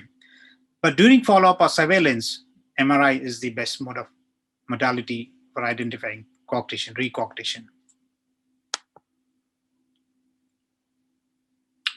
As for anesthesia, as usual, like any other coarctation, we have to have two artery lines, one right radial and one femoral line. In addition, several oximetry is a must, plus nasal and rectal temperature probes in case you're planning for TCA. In addition, very peculiar to adult is to have a CSF drainage or CSF monitoring and drainage as and when required in complex cases. As for management, some of it are already been discussed. It could be endovascular, which is the first choice, or it can be surgical, or a combination of two in some cases.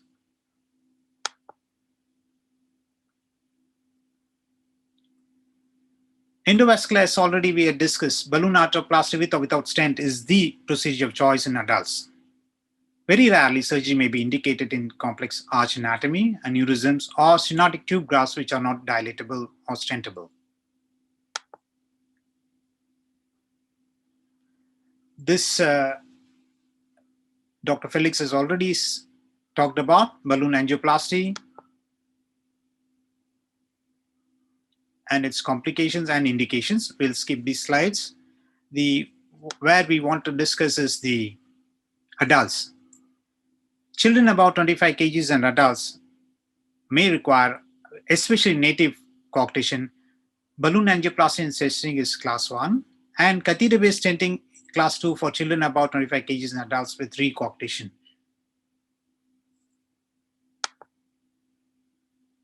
Some of the complications of balloon angioplasty has been discussed by Felix: aortic rupture, aortic dissection, aneurysm formation, and access site injury or thrombosis. And of course, there is a chance of re-stenosis. As for stenting, these are the complications of stenting. As Dr. Felix said, ideal not to put below 10 years of age, or he has said 10 to 12 kgs, but we fix weight of 25 kgs. Branch vessel occlusion is possible, which may warrant a debranching before the procedure, like carotid or carotid subclavian bypass. And of course, access vessel injury is possible.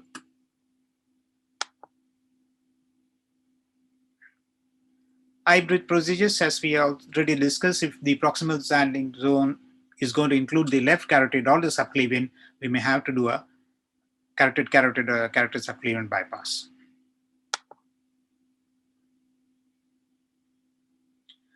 As for the surgical approaches, either for primary disease or a combined lesion along with a coarctation or for reoperation.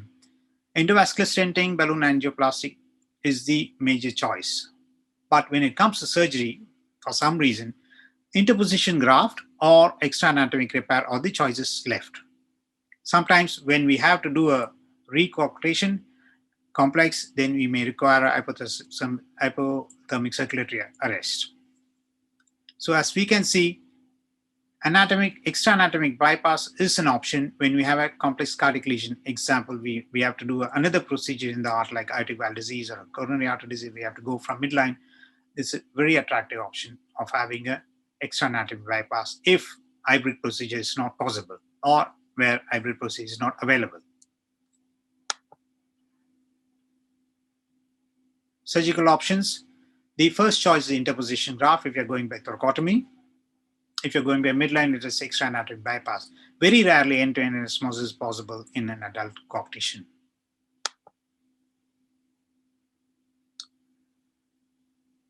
The major problem with the adult coarctation is bleeding. So interposition graft, though it is very ideal, problems of adult coarctation are bleeding, spinal cord injury, and post-coarctation syndrome.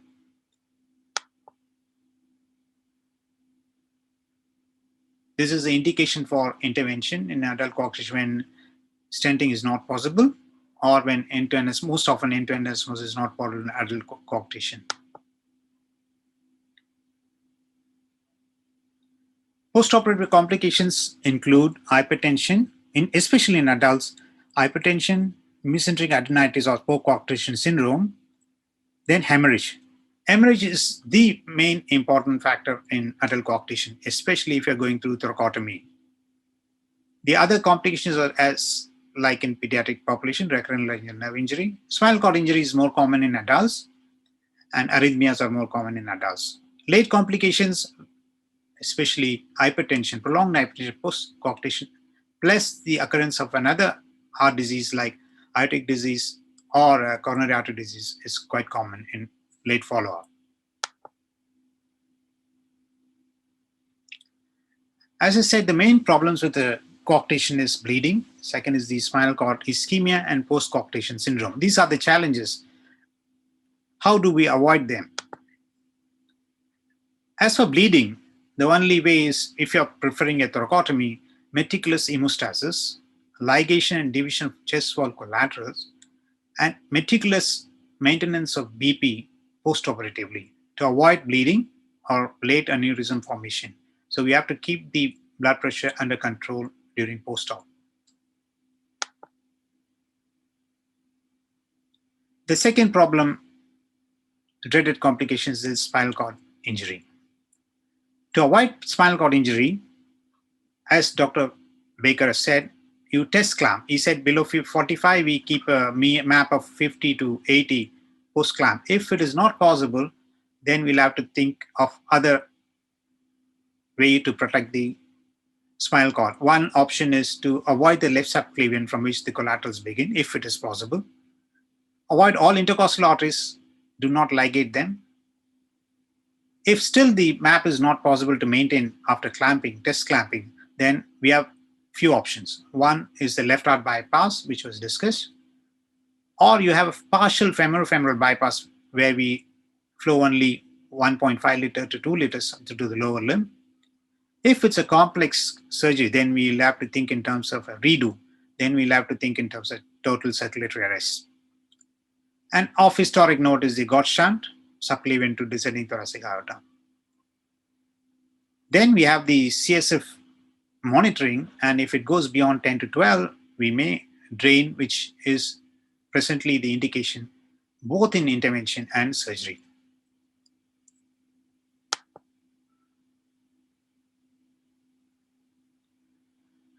To avoid these problems of bleeding and spinal cord injury, an attractive option is to have an extra anatomic bypass.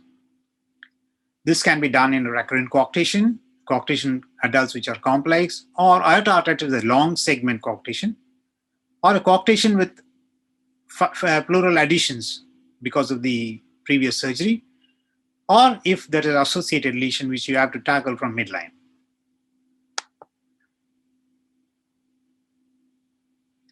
These are the options available. Subclavian to DTA, that's a godsend. From midline, we have two options, which are quite possible. Ascending aorta to descending thoracic aorta, especially if you are putting the patient on bypass, it's quite possible to do it from midline. When you're doing an aortic valve replacement or a Ventricular, we have a coarctation to be addressed, then we do a ascending aorta to DTA. But in case just it's a Re-Coarctation, I'm not amenable to stenting, we can have ascending aorta to supraciliac abdominal aorta, which doesn't require a cardiopulmonary bypass support, which doesn't affect the hemodynamics. The first report of the ventral aorta repair or ascending aorta to descending thoracic aorta was made by Koch in 1977. So the avoidance, we can avoid a redo thoracotomy. We are not going anywhere near the collaterals, and it's easy and reproducible. And sometimes it may not require a CPB. These are the two cartoons of doing an extra-anatomic bypass from ascending aorta to the descending thoracic aorta, and the lower is the supraciliac abdominal aorta. The second cartoon I had taken from one of our presentations in ATS in 2016, where we presented a cohort of 25 patients over a period of 30 years. The outcomes are good. There was no immediate or late mortality. And the post-op follow-up, out of the 25, 3 of them had hypertension who were on medication, compared to Dr. Carl Becker, who said 3 out of 300. So the prevalence of hypertension post-coact repair is much higher in adult population.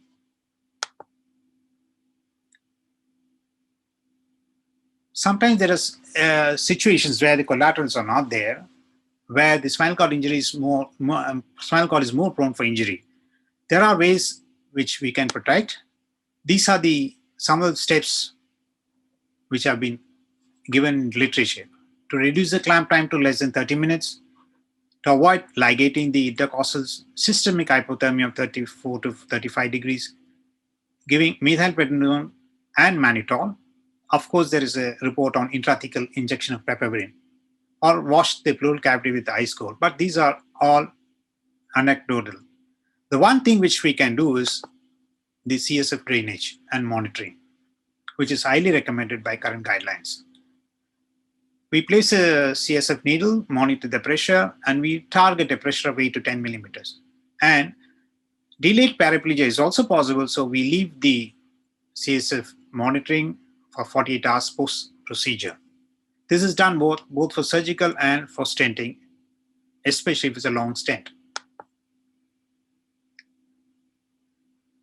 And of course, post-op management is very important to maintain a normal tension. If there is higher hypertension, there's a chance of post-coact syndrome, or there's a chance of leak or bleeding, or it can present as a pseudoaneurysm much later.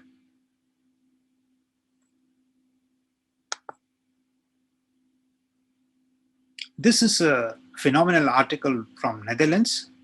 They've had 90 patients over half a century. These are the patient characteristics, and the complications presentation are almost what we have already discussed. The interesting thing I wanted to discuss was the late outcomes.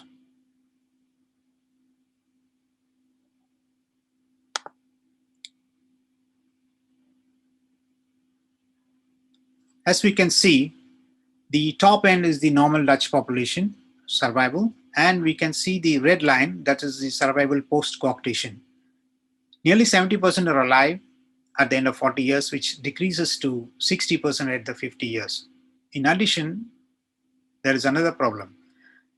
50% of them require an intervention, cardiac intervention, so either for coarctation or for a heart disease, which is much more than the natural population. To conclude, surgery has a role in management of adult coarctation despite advances in endovascular therapy. Multidisciplinary approach can optimize management, and hybrid procedure will improve outcomes. In addition, surveillance is most important because they may require a cardiac intervention at a later date, or they may remain hypertensive. during follow-up. Thank you for your patient hearing. Any questions? Dr. Velayoudam, thank you for this great talk. This is definitely one of the complex and difficult patient group presenting with adult coarctation. Few questions. I would like to start with the simple clinical one. How do you evaluate collateral circulation before surgery? Do you have any tricks or tips to use for the audience? Only thing is the imaging. We can see the imaging, which shows CT angiogram will show collaterals. On table, of course, if you're doing thoracotomy, on the thoracic wall itself, we'll get multiple collaterals. And during clamping, we can see whether the distal collateral flow is good, if the mean arterial pressure drops below 50 or 45. That means collaterals are known. Usually the adult coarctation will have adequate collaterals unless they have a reoperation, or if we have a aberrant subclavian, as we have discussed before, some of the places where we will not have good collaterals. Okay. The second question is regard to spinal cord protection you use, and do you use any neurophysiological monitoring during, especially on high-risk patients, in addition to CSF drainage? We used to use SSP, somatosensory evoked potential, but we use it for extensive thoracoabdominal aneurysm, not for coarctation as such. Okay. And one last question is regarding to the post-coarctectomy syndrome. Do you observe any differences with regard to occurrence on patients undergoing surgery versus stent placement? Stent, we don't follow up, I'm not sure. Post-coarctation, it is quite possible to have. It requires optimum management of blood pressure and maybe NPO for a couple of days. Usually it is conservative treatment. As for post-coarct syndrome, I'm not sure. Maybe Felix may be able to tell better. Okay. Thank you very much. I don't think we have further questions. Thanks a lot. Dr. Thank you. Rosenthal, please. Thank you so much. The next speaker is Dr. Eric Rosselli from Cleveland, United States. He wants to share his experience about innovative surgical techniques for recurrent coarctation in adults. You are very welcome. Great, thank you. Thank you, everyone, for the kind invitation to be a part of a topic that's very near and dear to me. I really enjoy being working with my pediatric and congenital colleagues across the world. In particular, thanks to Hani Najim and Dr. Yaman in Cleveland, and also my good friend Nestor Sandoval. Thank you for including me in this. My talk might be a little redundant to the one you just heard, but I'll be sharing some of our experience from Cleveland.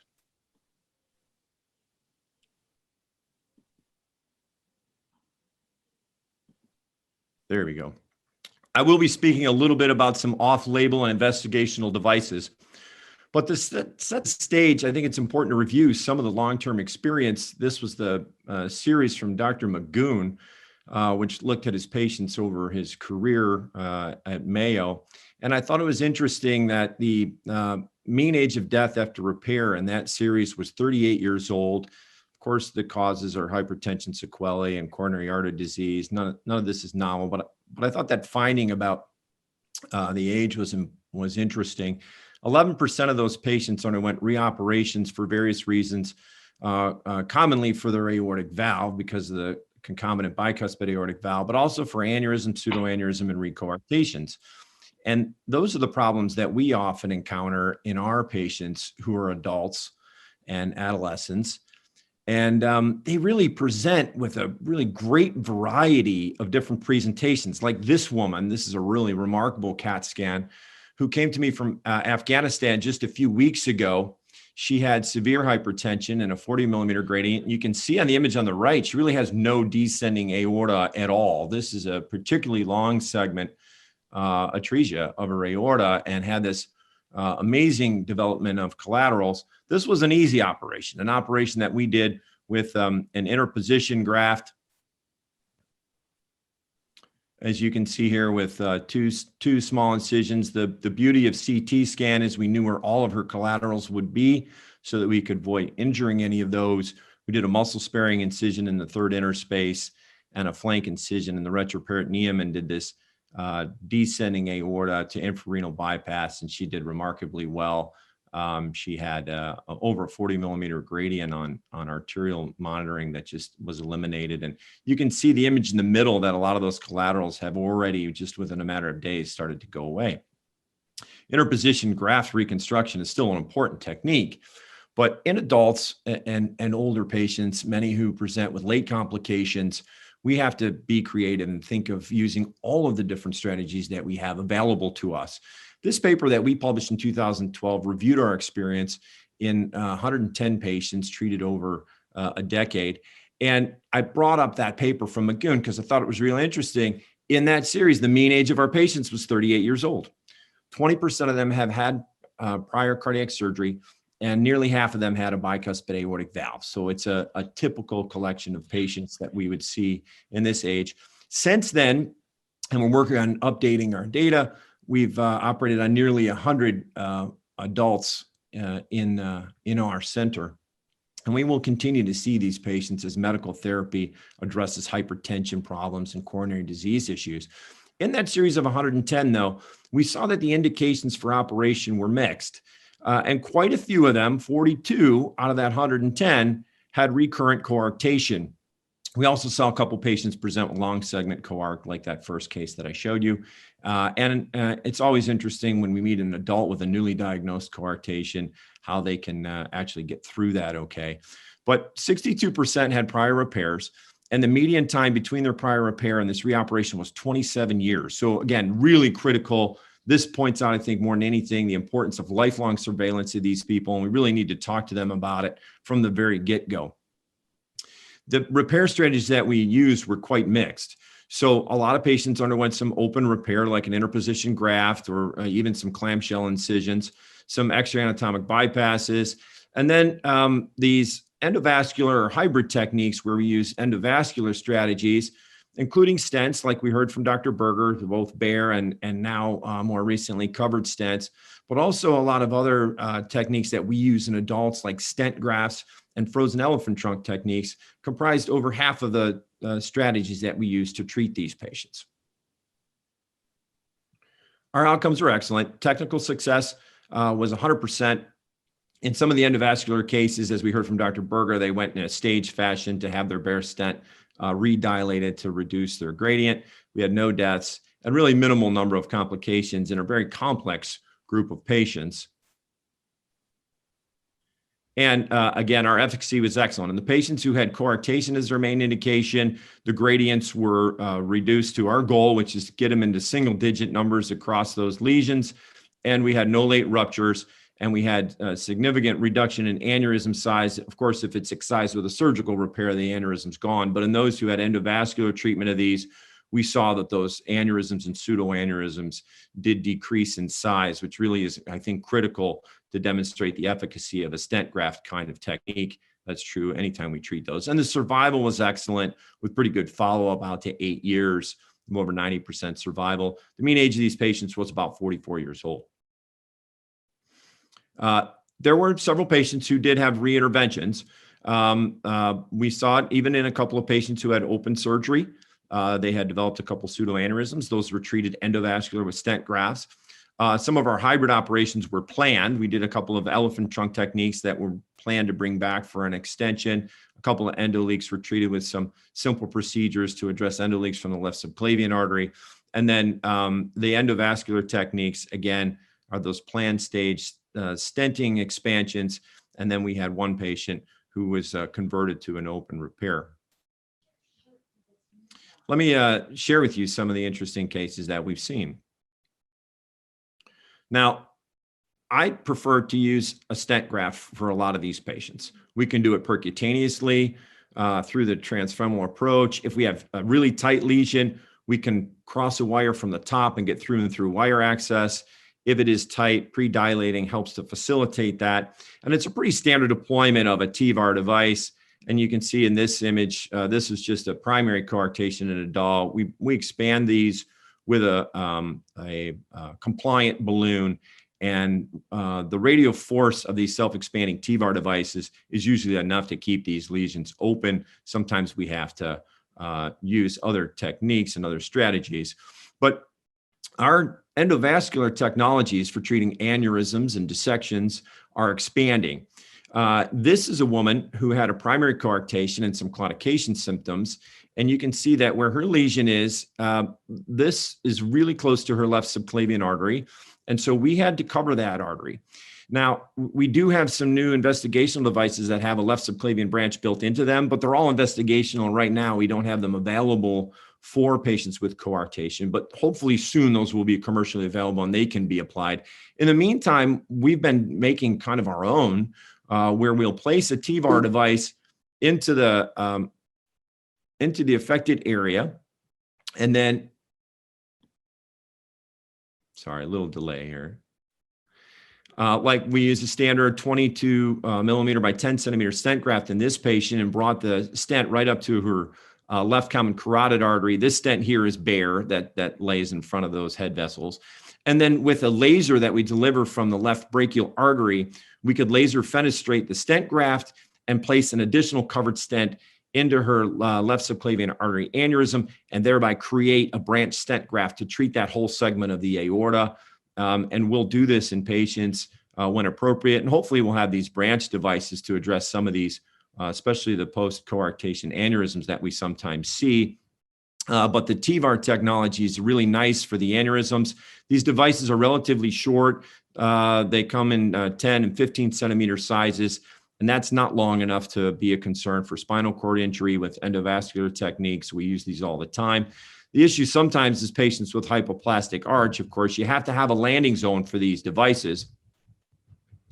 And open repair is still a great technique for them. This is a lady who was pregnant and didn't know she had an aneurysm, and we brought her back and fixed this through her left chest with a reconstruction of her left subclavian artery through the left chest.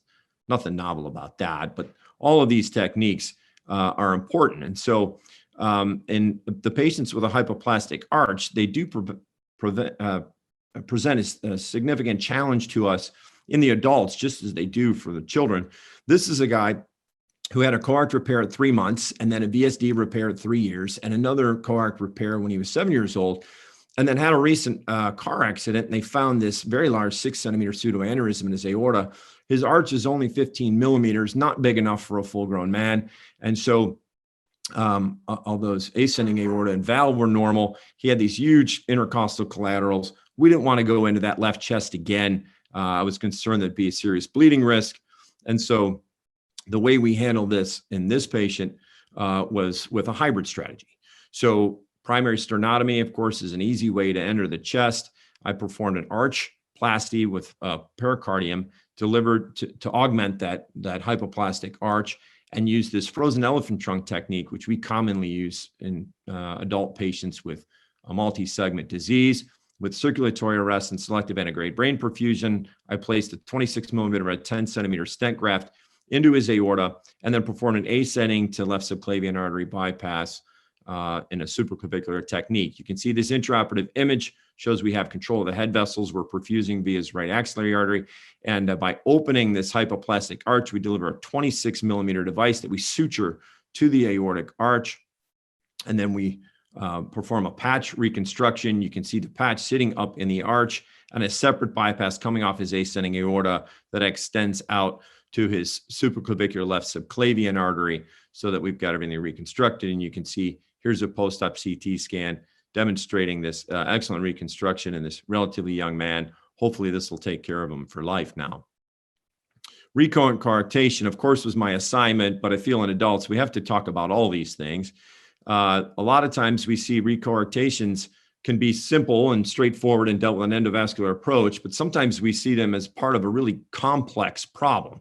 Like this 50-year-old man who had a patch repair when he was 8, a redo left subclavian to descending bypass when he was 18, and then came to us with severe bicuspid valve dysfunction, mixed dysfunction with severe AI and AS, and also was noted to have a 20 millimeter gradient between his arm and legs. And his initial repair, you can't appreciate it quite on the 3D reconstruction, but if you look close in the axial image, a lot of calcium in his initial patch repair and a stenosis up here in his left subclavian to descending bypass. So what we did was a sternotomy and a reconstruction that allowed us to address his aortic valve disease and an ascending to descending bypass. When it's a Re-Coarctation, it's not a concern. Unfortunately, there was no aneurysm or pseudoaneurysm associated with this. But here's a patient who had Re-Coarctation and had a history of previous repair when she was 5. She presented with hypertension and a high gradient across this coarc. And this poor lady was dealing with really difficult to treat post-traumatic stress disorder. She had been viciously attacked by a dog, and she absolutely did not want to have any open surgery. And so we planned to do an endovascular repair for her. And so I did a TVAR. We were able to keep this beyond her left subclavian artery, and we had about 1.5 centimeters of a landing zone there. We ballooned her lesion and had a very nice repair. We woke her up and we were transferring her out of the hybrid operating room. We noticed that she started to desaturate. So we wheeled her right back into the OR, brought the CRM over, and we saw that she had a left hemothorax. This is despite the fact that we had an angiogram at the end of the procedure that showed no evidence of any leak. We had an excellent reconstruction, but not covering her left subclavian artery left enough space for a little bit of an endo leak in the area where her aorta was ruptured. And you can see I didn't over dilate this very much. It was still a little bit narrow in there. Fortunately, we were able to quickly access her femoral artery again and extend her repair to cover her left subclavian artery. And then we did a left carotid to subclavian bypass a little bit later on during her hospital stay. This is a 2 10-centimeter devices. And I bring this up because I think in adults, I find most commonly we don't get away with not covering the left subclavian artery. That is, we usually have to cover the left subclavian artery when we're dealing with their complex disease. We do that all the time for other issues in adults. And so some of the important endovascular procedural issues to understand is that access, some of these devices are a little bit larger, up to 18 and 20 French. So you want to access and understand what that access is like, potentially pre-dilate them. You can cross these lesions from above if there's an issue for getting across them from below, and of course pre-dilate to fit the device through there. As I mentioned, we usually do cover the left subclavian artery, and if we're going to do that, we'll often prepare to do that. And certainly we want to have extra devices around in the event that we have a problem like the case I just showed you. And of course, our goal is to eliminate that gradient or minimize it to single digits. The covered stents are really nice, but they're often a little bit short. And I think the risk of rupture is real. So I prefer to use stent grafts for most of these patients. They don't need much oversizing, and 10 to 15 centimeters is usually enough to take care of the problem and does not increase the danger of spinal cord injury in these patients, even with 15 centimeters of coverage. We do dilate them generously. The nice thing is with a TVAR, you don't have to stage it. We can just completely expand that in one stage. And certainly as long as we maintain enough proximal landing zone. And sometimes if it's a recurrent one and you get some recoil, you can add a balloon expandable stent inside the stent graft without any concern. Some of our adult patients, however, require a really complex reconstruction where we have to think a little bit more about using all the tools in our toolbox. Like this 56-year-old patient who had a coarct repair when he was 6 years old on an interposition graft, then had a redo coarct repair when he was 25 with a left subclavian to descending bypass, and then presented with this very large pseudoaneurysm. The pseudoaneurysm was arising from leaks from both ends of his left subclavian to descending anastomoses. So both ends were leaking. And he also had aortic stenosis of a bicuspid valve with a significant mean gradient, about 35 millimeters. And so our plan for this complex reconstruction in him was a sternotomy and aortic valve replacement, an ascending to descending bypass. But then to address those areas of leak in the pseudoaneurysm, we could handle all of that through the sternotomy as well. And so what we did was we used an iliac limb from an endovascular infrarenal aortic device that I delivered antegrade through a purse string in his ascending aorta into the left subclavian artery so that we could cover the pseudoaneurysm leak in that left subclavian artery, and we had a nice seal in his arch. And then from the femoral artery, we placed another stent graft device, which sort of stuffed into the inside of his initial coarct repair to seal that off and cover the pseudoaneurysm area at the distal anastomosis.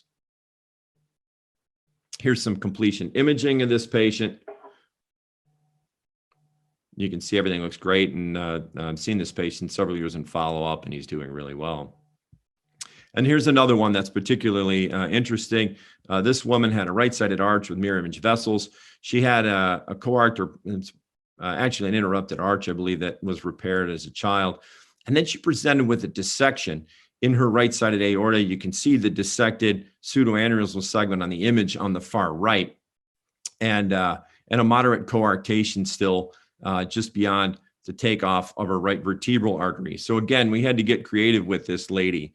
What we did was an ascending to descending bypass with a bypass extending out to her right axillary artery that we tunneled through her right chest. I ligated her interrupted arch completely beyond the right vertebral artery so that it didn't flow into her dissected pseudoaneurysmal segment. And then we delivered this iliac plug device. Those devices are part of a ruptured infrarenal aorta system. So we backloaded into a long sheath, and that plugged off the retrograde flow that was going into her pseudoaneurysm and dissected segment of her right-sided aorta. So using all these different techniques, open, endovascular, or a really complex combination of them in a hybrid way, allows us to be creative in taking care of these difficult presentations in our patients. The adults are particularly diverse in their presentation. We need to tailor the approaches to the specifics of our patients, both their anatomy and other comorbidities. And with a team approach and thoughtful thinking and really excellent image guidance, we can provide multimodality approach that's safe and effective. And of course, all of this experience demonstrates that these patients absolutely need lifelong surveillance, not just for years, but for decades. Thank you for the opportunity to present. Dr. Roselli, thank you. Few quick questions. We're out of time, but the first question is regarding associated aortic stenosis, dilated ascending aorta, and coarctation. How do you address this? Do you repair first coarctation or the aortic stenosis, or you do all proceduring in a single stage? I prefer to do it all at one time. So sternotomy in those patients is a virgin plane. We can reconstruct the proximal aorta incredibly safely. And I've found that these ascending to descending bypasses in a retrocable approach are very, very durable in our patients. And that's kind of a really nice way to take care of that. If they have an associated aneurysm in the left chest, that's when we start to have to get a little more fancy, but we can do that in a hybrid operating room, oftentimes by adding an endovascular device to seal off wherever the leak is coming from. And a second question is, as we all know, these patients come with multiple comorbidities and sometimes atherosclerotic diseases as well. When you do these complex endovascular procedures, especially covering that left subclavian, what is your preoperative workup with cerebral circulation? Do you evaluate cerebral circulation before going this complex endovascular job, especially covering the left subclavian and then ligating? Sure. I think that certainly it's critical to understand the importance of a patient's left vertebral artery in these situations. Not only because of its perfusion to the posterior brain, but also its importance in perfusing the spinal cord. And so we prefer to optimize revascularization of that left subclavian artery, but the imaging isn't that complex. We're going to CAT scan these patients anyway to understand their aortic anatomy, so we'll often include a CTA of their head and neck, not only to know what the circle of Willis looks like, but to understand the collateral connections within their neck. And that allows us to devise a plan where we can reconstruct them, either with bypasses or, again, as we see more and more of these endo devices become more sophisticated, hopefully we can do it even totally endovascularly. One last question before concluding remarks. Actually, current options for adult coarctation, do you think that it should be percutaneous with stent implantation or surgical? What are the indications for surgical repair? This question's brought a couple times. Yeah, no, great question. I really have been really happy with the outcomes that we've seen using an endovascular approach. Again, I prefer the stent graft devices because I want the fabric to be something that's really durable in these patients. But if you get to healthy aorta on either end of that recoarctation, you can often achieve what you need. The difficult patient, the patient where you might not achieve a good result, is the one who had an interposition graft as a kid. And if that interposition graft is really small, then I think you have to think about an extra anatomic reconstruction, i.e. a surgical approach for those recurrent coarctations. Thank you very much, Dr. Roselli. Thank you. I think. So thank you so much. The last speaker today is Dr. Konstantin Mavrodis from Indianapolis, United States. He wants to share his experience in late complications after repair of coarctation hypoplastic aortic arch. Here you are. Thank you so much that you're with us. Thank you very much. The problem with being the last speaker is that much of what I have to talk about has been covered, but I'll some of my slides are novel, so we'll see how it goes.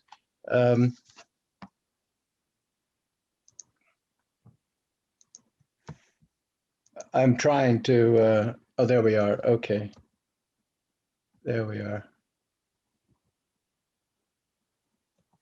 There was a time in the United States and in the world where if you wanted to have open heart surgery, you had to go to Minnesota, either at the University of Minnesota or at the Mayo Clinic. I think that Dr. Roselli made reference to one of these series. This is from the University of Minnesota, 274 patients who were followed for 50 years.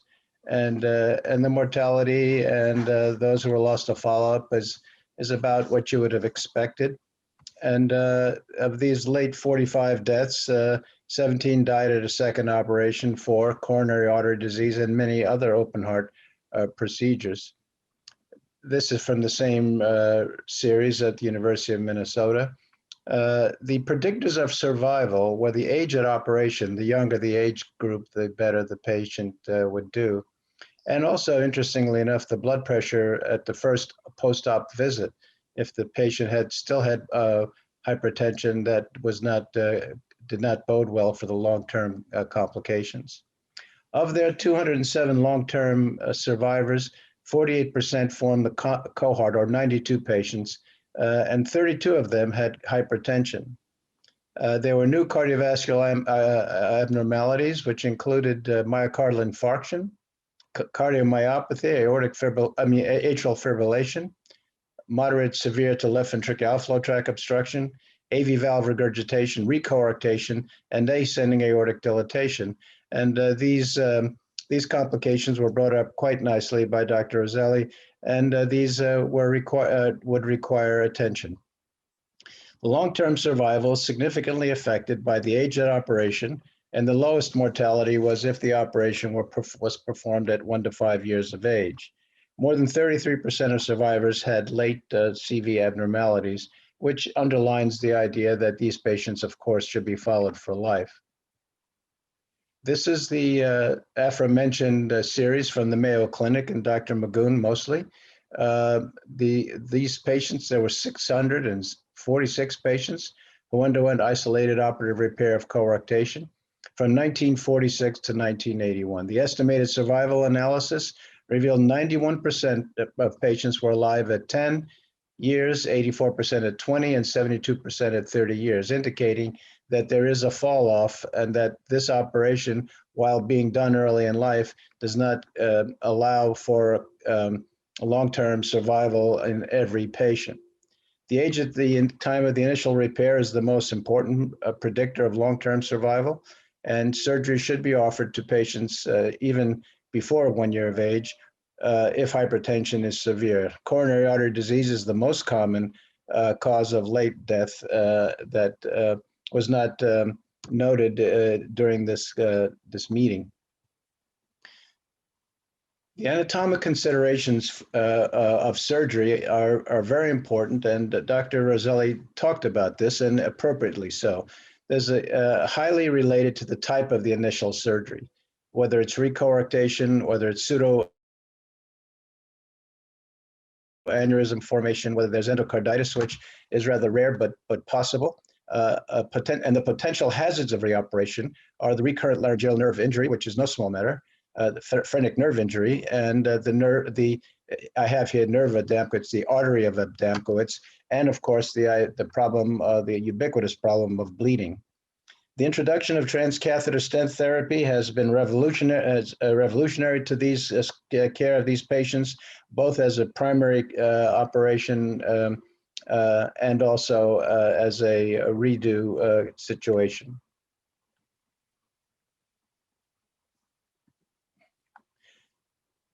This is from the series in Cannes. It was published in 2015. And they reported a large group of patients, 18 of whom had reoperations, which were due to a number of other problems besides the coarctation, which included a bicuspid aortic valve, ascending aneurysm, re-coarctation, and the like. The particular issues that leading to reoperations were older age at repair, that keeps coming back in most of these series, bicuspid aortic valve, similar, and surgery with an interposition or a prosthetic material.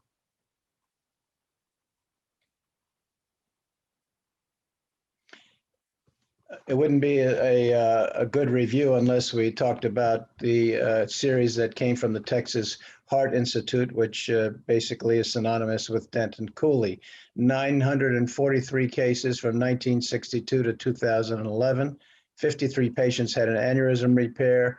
11 underwent endovascular repair. 7 patients had proximal aortic aneurysms, which were repaired. And a number of these patients had a vocal cord paralysis, which is a rather important issue when one is contemplating doing an open procedure on these patients.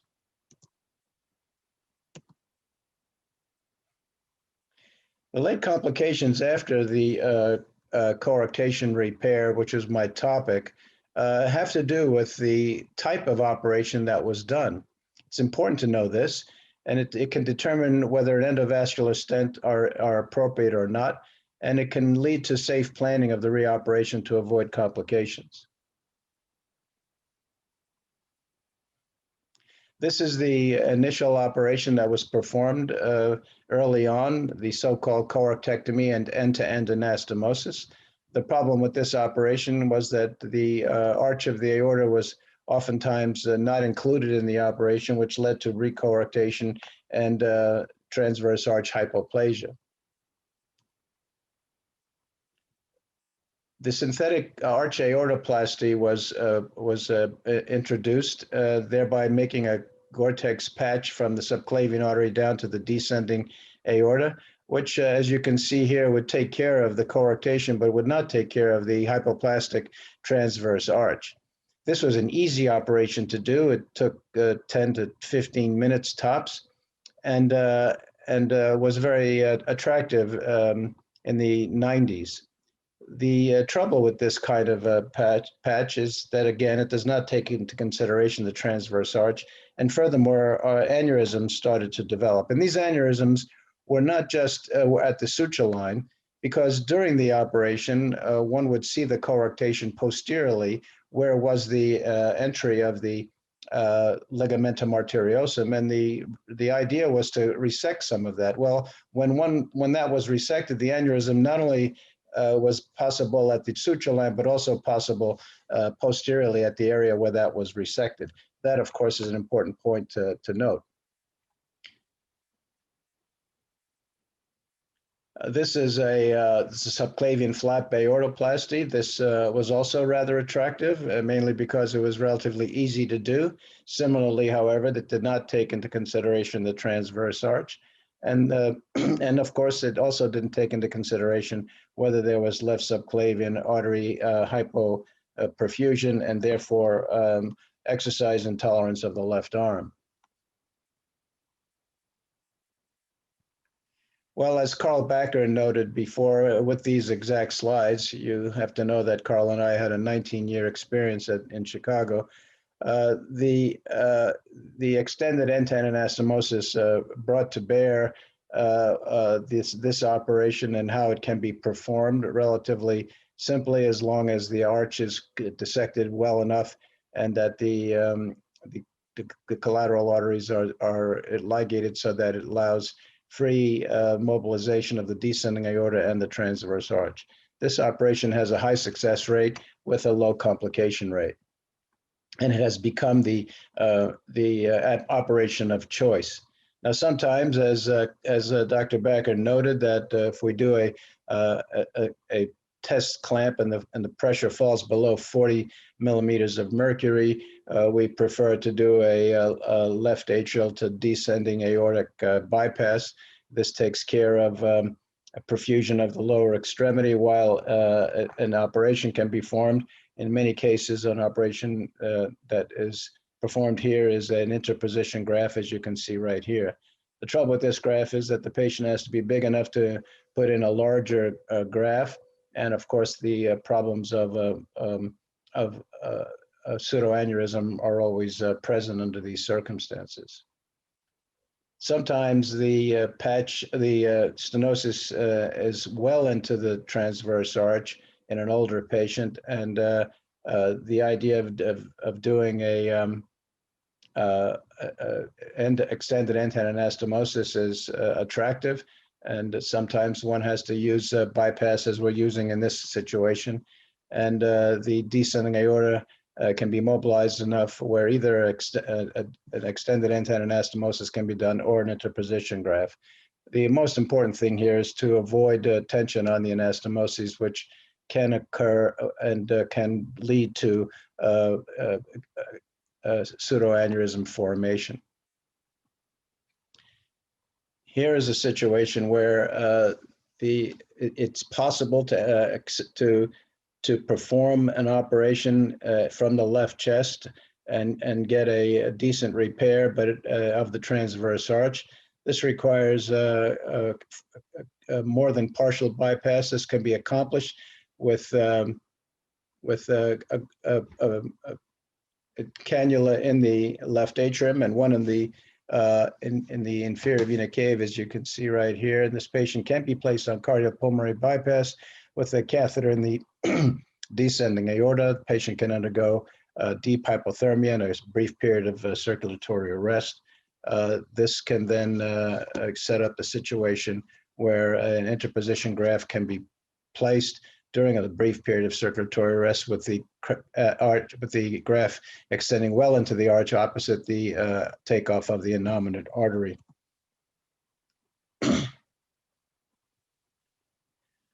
Well, the anatomic repair can be transmediastinal or left thoracotomy approach. I think that it's important, as others have noted before me, to consider anatomic landmines, and these are the recurrent laryngeal nerve and phrenic nerve injury, the artery of Adamkowitz, and of course the ubiquitous problem of bleeding. The extra anatomic repair can be done, and I'll show you some slides of this. This can be done through a transmediastinal approach.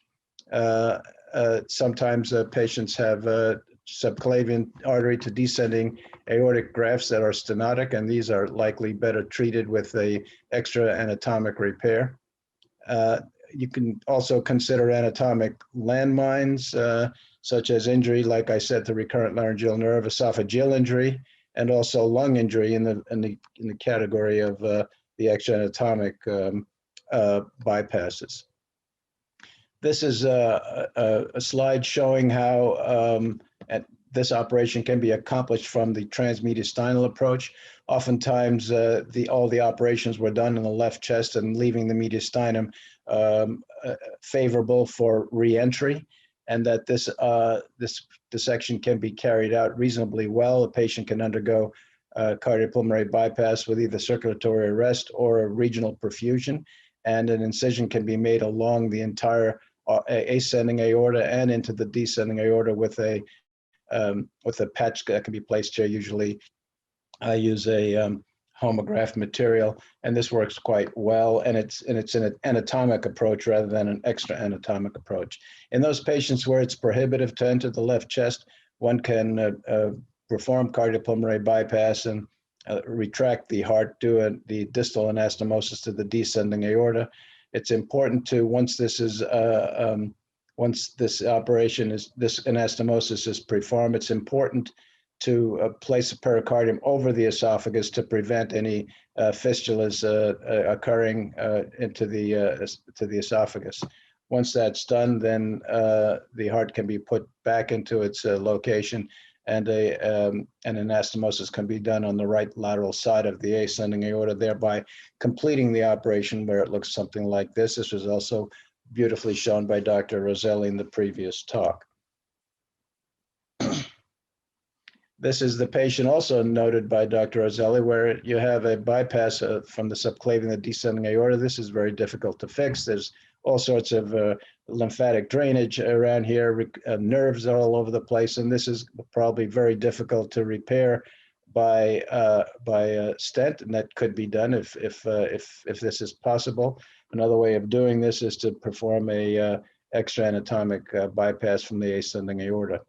This has been shown before as well. There's a false aneurysm, the descending portion of this subclavian to descending aorta graft, and this is beautifully shown here, being performed with a stented graft in the location here as noted. Saccular aneurysms, when they're associated with vegetations and endocarditis, is not generally seen with after coarctation repair, although it can happen.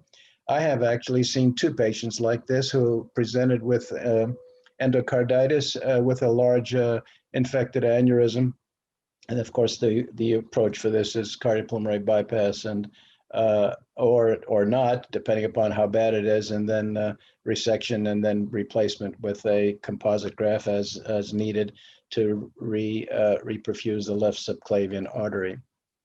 Well, there's long-term complications occur after coarctectomy. They're not insignificant, and they're highly dependent on the age at operation, postoperative hypertension, type of operation that was performed initially, and associated lesions.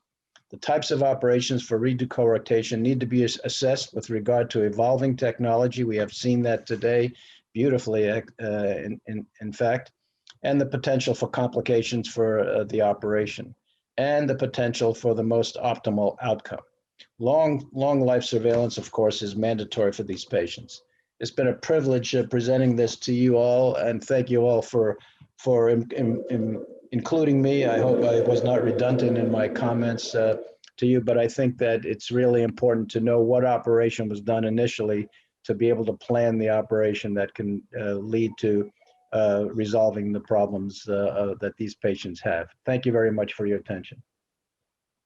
Gus, thank you. And I really appreciate this talk as moderators. Having Dr. Mavrodis as the last speaker gives you the chance of concluding remarks with every single technique used for coarctation repair. I think you took over a great burden on the moderators and summarized everything briefly on this webinar. Thank you, and I appreciate. Thank you, Sertac. As usual, you have done a beautiful job of making this session what it is, and thank you again for your gracious words. Thank you. I think we are out of time, and on behalf of World University for Pediatric and Congenital Heart Surgery, and on behalf of my co-moderators, Dr. Sandoval and Dr. Rosenthal. I would like to thank everybody for attendance. This was a very successful meeting with over 350 people joining. And please remember to join us for the upcoming curriculum webinar, which is a continuation of this topic, interrupted aortic arch, global perspectives on treatment in March 2021. Again, I thank all the speakers for excellent talks on behalf of the World University. Thank you very much.